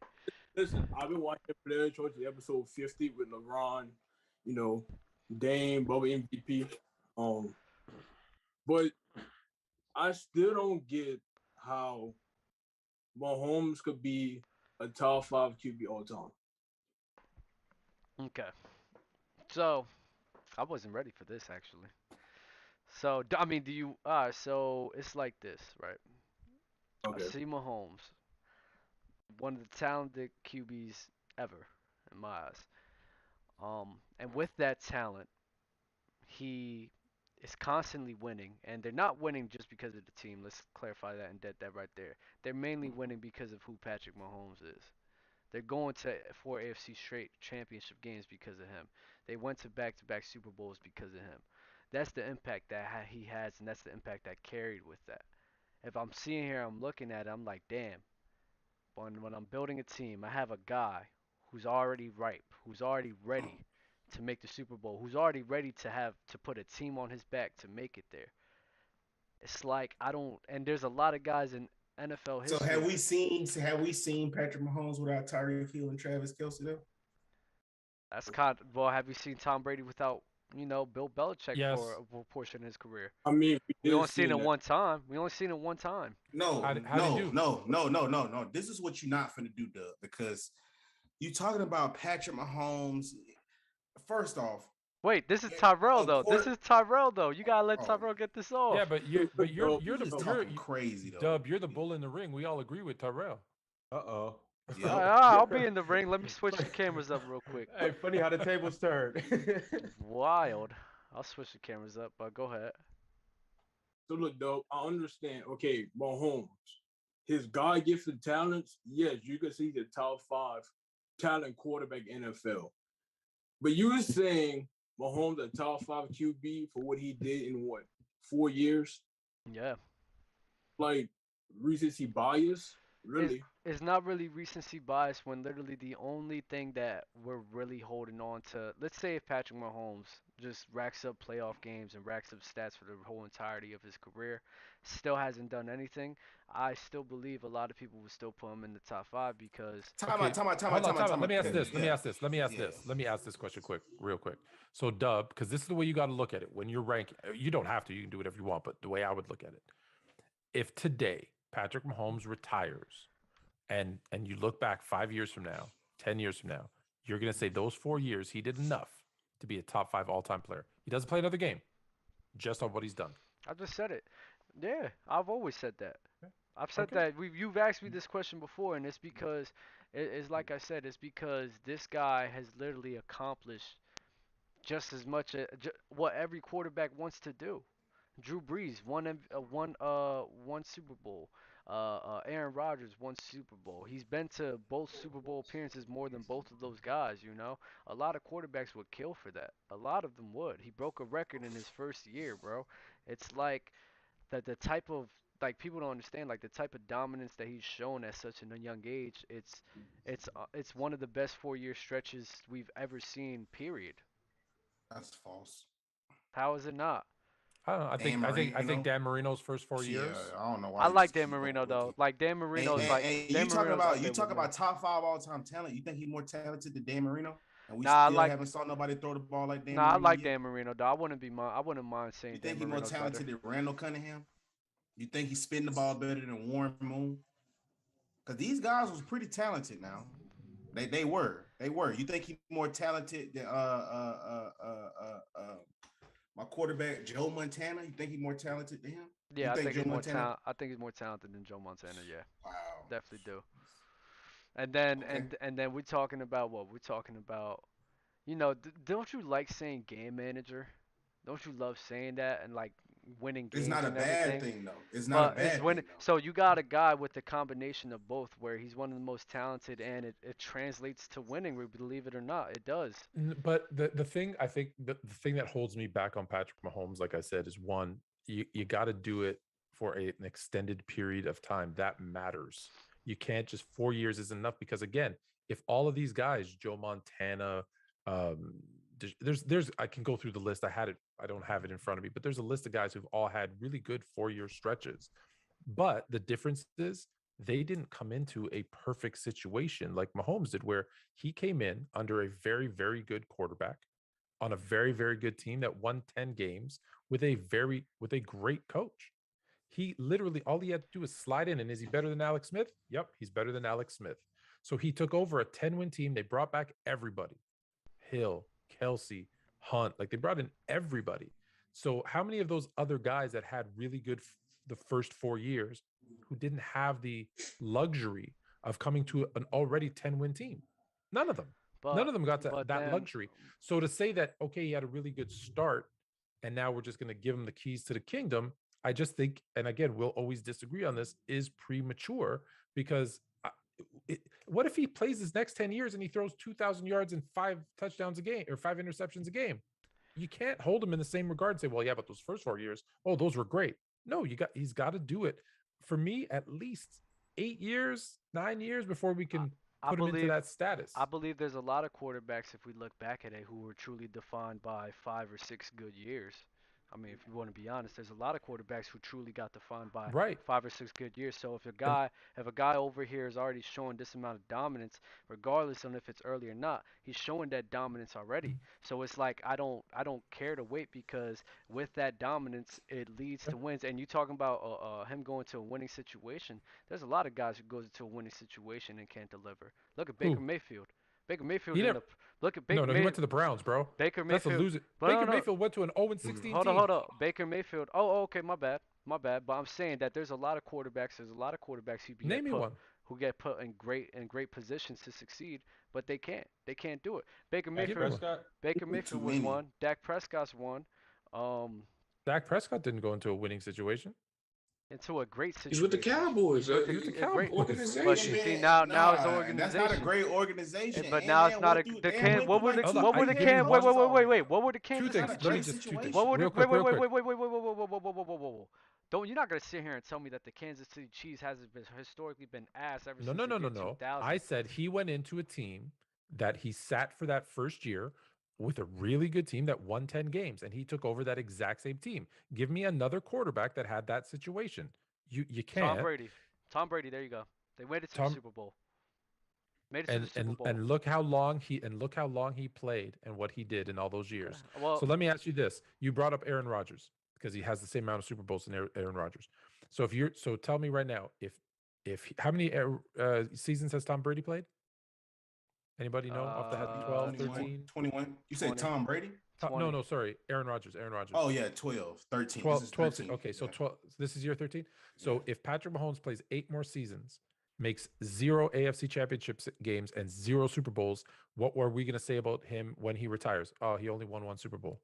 He's not going to be top 5 anymore. That's my point. You have to give him more time to see what he does for the long haul. And as I said, and I already highlighted this, I'm saying that a lot of people will still probably put him top 5 because if that doesn't happen, guess what's going to happen? He's going to rack up the numbers. He is. Because here, let me give you no, but I'm giving you a scenario. You're avoiding the scenario, and I'll give you another example because we talked about. I didn't Dan avoid Marino. it. You said the scenario that I said. Dan Marino. Dan Marino, after his first 4 years, incredible, 5,000-yard season, goes to the Super Bowl. Everyone thinks if he retires at that point, you probably have him top 10 or top 5. Excuse me. Do you have him top 5 today? Oh yeah. I think he's up there with. I think him and Mahomes is like 1-1. It's a wash for me. Him and Dan Marino like right there neck and neck with each other. I don't care which one you grabbing, but 5 and 6 is Dan Marino and Patrick Mahomes. No, I said top 5. It's Dan Marino, Patrick Mahomes, 5 and 6. I don't care which one you have. So you don't have Dan Marino top 5. Why not? I said it's a wash between Patrick Mahomes. You can't have 2. And 5 you can't and have 6. 2. Is he top 5? Yes or no? I'm saying it's a wash. I don't care. I believe that both of those guys deserve that for spot. you. Yeah. I'm saying I don't care. For me, I don't care. If I had to pick Dan Marino or if I had to pick Patrick Mahomes, I don't care which one I'm grabbing. Who's number 5? I'm saying so your top 5 is really your top 6? Basically, yeah, if you want to be honest. Dan Marino and Patrick Mahomes to me is so close to each other that it's like I don't care which one. I don't care which one you grab. But the Tyrell, because I know you're our guest on. Do you have anything that you want to rebuttal about why this argument is flawed? It's just like he's saying that in a short, like, give me time. Like, it needs, like, give me 6 or 7 years, and then we got the debate. But you can't say after 4 to 5 years, oh, Mahomes top 5 because of what he did. Like, I mean, you never know. Mahomes could be bad for the next years, and I mean, you know. You're saying it's too early, basically. Like, it's way too early to say that. Yeah, it is. Well, I got 2 questions for you. If you had to rank Mahomes all time, is he in the top 10, top 15, top 20? Where are you putting him at first? I would say top. I don't know. It's kind of tough. I would say top 20. Top 20? Okay. Furthermore, what's your top 5? Okay. In order, I got Brady 1. I got Montana 2. I have Peyton 3. I have Breeze 4 and Dan Marino 5. I like it. Okay. And so you don't think when it's all said and done that Patrick Mahomes does something along the lines of Drew Brees and can eclipse him? I mean, he can, but like the AFC, like the Chiefs' window is getting small because let's be real, the teams in the AFC are getting good. Like you have the Chargers, you have Tennessee, maybe the Colts, maybe Pittsburgh. So I'm saying this, yes, Mahomes could do that, but a window get those Super Bowl AFC championship is really small as of right now. So okay. You have any other gripes with anybody, Dub in specific? I mean, it was like when I heard that tape from Dub, I'm like I was like, why? I mean, the only thing that everybody keeps saying is longevity. That's it. It's the only thing I hear. And if that's the only thing I'm waiting for, I don't feel it. Fluent brought up a good point. If you even just want to go off them 2 years, he half and half. So it's not even like he dominated them whole 4 years. Like I would feel you, Dub, if he had 3 Super Bowl titles right now and 4 AFC championships or something like that. But dude, he won one Super Bowl, he lost one. If he got 3 Super Bowl, if he got 3 Super Bowl champions, that's what I'm trying to tell you. That's he's second. He's second. Oh no, what second? Second, really? 3 Super Bowl titles? How would you have him second? 3 Super Bowl titles in 4 years? What? I need to know. He will be second. Okay, first off, I'm gonna end that nonsense with this. How is this madness? How is this madness going to affect LeBron's legacy? How about that? Because that's nasty, right? That is beyond nasty. 3 Super Bowl titles. Every subject. How is it going to affect LeBron's legacy, dog? Forget that, dog. What are you talking about? This man said number 2. Man. See, I blame LeBron for this. Yeah. Because now we believe that losing is a good thing. Yeah. He said 3 Super Bowl titles. We could have He's a not losing losing record. We could be 500. That's okay. You get a participation pin. Oh, you made it to the finals. Yippity doo. No, dude, you lost. You're out. Forget it. 500 is not good enough. No. What you guys talking about? He said 3 titles. What you guys talking about? Okay, dope. Okay, he said top 2. Who is he over? Now I get Brady's 1, but Mahomes, like, is he better than Montana? Y'all talking about 3 titles in 4 years. That's what you're telling me. That's basically, I'm going off 4 years, 3 titles. He does the same thing. He just wins. Because that's what I'm trying to explain. I'm saying he's number 2. I'm saying he's number 2. You putting him top 5 is basically like in this 4-year stretch, him winning 3 titles. He's went to a Super Bowl. He's got his ass whooped one. He's went to NFC Championship. Bro, we're not getting into that thing. We're not getting into that. Did he win or lose? At the end, when the clock hit 000, did he win? He lost. He lost. But okay. He all lost. right. No. Because we can get into all the specifics and all of that too. But you're not putting context into anything, bro. Nope. This is what we're not gonna do.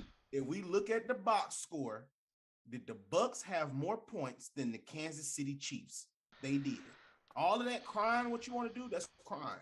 That's crime. I'm not getting into this debate again, bro. I already told you. If you can't sit here and watch, you cannot sit here and you cannot sit here and see the difference in that game, bro, between the way they played in the regular season, the way they played in the playoffs. Can I ask you a different question? I don't know what you're watching. Can I ask you a different question? Mm-hmm. Joe Burrow just went to the Super Bowl. Played a good game and lost. The Cincinnati Bengals have one of the highest salary caps available now. So he goes back to the Super Bowl 2 more times in a row and wins 1. Is he top 5? Oh, man. We'll have to see. No, I'm not. No. We'll have to see. That's what he does. Is he top 5? We'll have to see. Why? I have to see. Why do you have to see? Because I have to see in the manner in which he's dominating the league. I have to see in the manner in which he won. He made it to the Super Bowl, and then he made it to the Super Bowl. He made it to the Super Bowl, right? And a lot of people could sit here and say that defense was was a large factor in the reason why they made it to the Super Bowl. I'll be dang. Patrick Mahomes. There's not one instance where you sit here and say, "Oh yeah, that defense was the reason why they made it to the Super Bowls," or anybody else other than him is the reason why they made it to that other Super Bowl. Well, no, I would say people would say there's another reason other than him. Of course, it would. It's still a team. It was the most. He's the most important. He's the most important. So I'm asking you a question. Joe Burrow's the most important player on his team. He leads his team to 2 more Super Bowls and he wins 1. Is he top 5? No, I'm saying that when we're looking at that Bengals I just want an answer, yes or no. I said I have to see, but I'm told you that for this Super Bowl run that happened, I said you could say that defense was more important for them winning. The Bengals defense was more important than Joe Burrow and them getting to the Super Bowl? Oh, I could make that debate. I could definitely make that debate.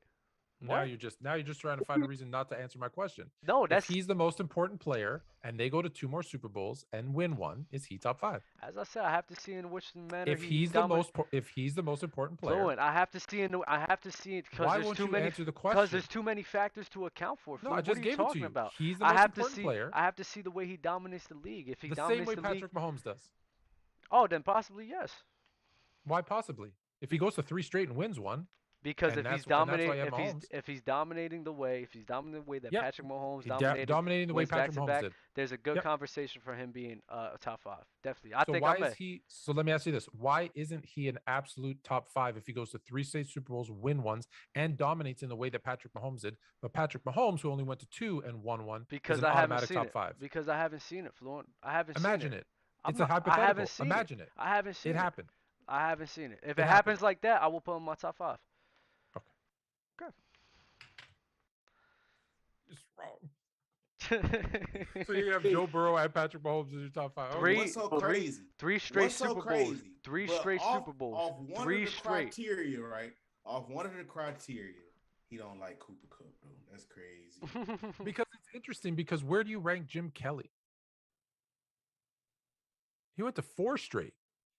I haven't thought about it too much. Bama tells us all the time how he's the innovator of the running Spread gun spread offense. offense spread Damn, that everybody dog. plays now. Everybody plays it. I haven't thought about it too much, honestly. Okay, because let me ask you this: since you only want to talk about 4 years, so if Jim Kelly only played those 4 years and the Bills went to 4 straight Super Bowls, is he top 5? Wait, the Bills didn't they lose every single one? Yeah, they sure Don't did, but matter. they went to 4 in a get row. the hell out of here, bro. But they went to 4 in a row. They were the second best team in the league. That 4 means straight they years. won. They won 4 straight AFC championships. They won 4 straight AFC championships. Patrick Mahomes didn't do that. Bro, what? They lost every single Super Bowl. But they won you won mentioned 4 four. straight AFC What are you championships. talking about? But they went to 4. They lost. Part of your argument They is that lost. Patrick Mahomes went to 4 straight AFC championship They games. You don't bring up that he lost. lost 2. They What you say is, lost. but they won 4 AFC They championship lost. I remember. Now you're bringing up them. They lost, Fluent.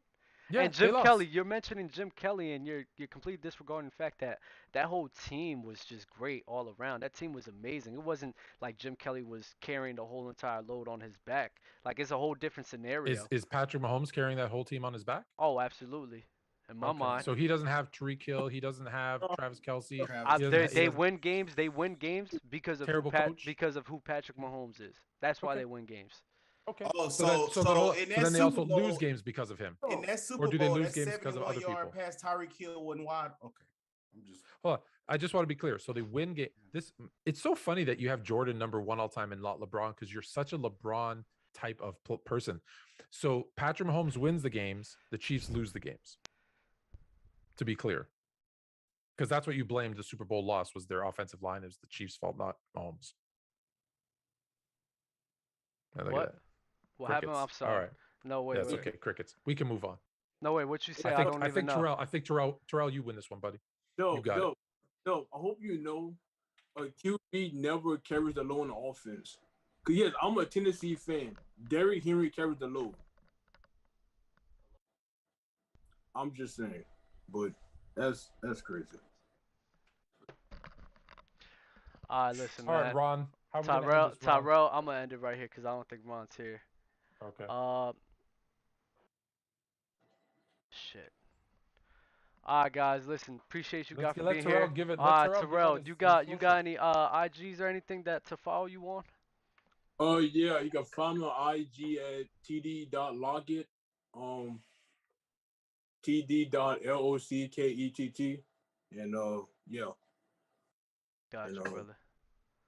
Gotcha, brother. You be safe, man. You have a good one. Thank you for showing out, bro. It does. Hold on, I got a question right quick. What's up? Are you a Mahomes fan? Yes or no? Yeah. Okay, figures. All right. All right, man. You have a good one. You too. Oh boy. I like him. I like him too. All right, guys, for you guys watching on the stream, bro, appreciate you guys for being here. Thank you guys for everything. Ron, Bantam, Den, Fluent, you guys got anything you want to say? Yeah, chat was great today, man. Great show. Follow the Instagram, follow everybody on this platform, man. Show love to them, and yeah. Appreciate you guys for being here, man. I have something to say. I have so quickly just to everybody, if there's anybody still listening, or if you post this on the YouTube, if you're watching later on. As you know, I'm starting to create some new characters. We got Eddie Oldhead, we got Kenny Casual, we got Euro Yorgo coming soon. and more characters. So if you have any characters or any ideas or questions you want to ask them, I've already actually had like 5 people send a question for Eddie Oldhead. Send them to sports_fluent. My IG is all the same, and all my DMs are open. Send me those questions and who you want to answer that question. That's all I have to say. Bama, what you Bama? got? Oh, let the Ben go. Go ahead, go Ben. Oh, I thought Ben went. I'm Ben sorry. went already. Ben went. Already. Yeah. Hey man, follow If you Player don't Choice. follow us, Gridiron. We got 8,608 followers on Players Choice Gridiron. We need to be at least at 9K by the time this next Tuesday show roll around. You know what time it is, boy. Y'all know what time it is. Your daddy feet little. He can't eat no Whopper from Burger King because he got them little hands. And guess what? Oh, grandma, stanky as hell. Well, and everything, big stanky grandma. Hey, you can't even eat Thanksgiving over there because it's just raunchy, just nasty. And your sister ain't got no edges either. And she be trying to wear them little box braids, boy. So you already know we better be at 9K next Tuesday. All of that. All of that's true. Man. Y'all be safe. Y'all be easy, bro. Thank you guys for tuning in, bro. Keep following the TikToks and the Instagrams, man, and y'all be easy, all right? Mm-hmm.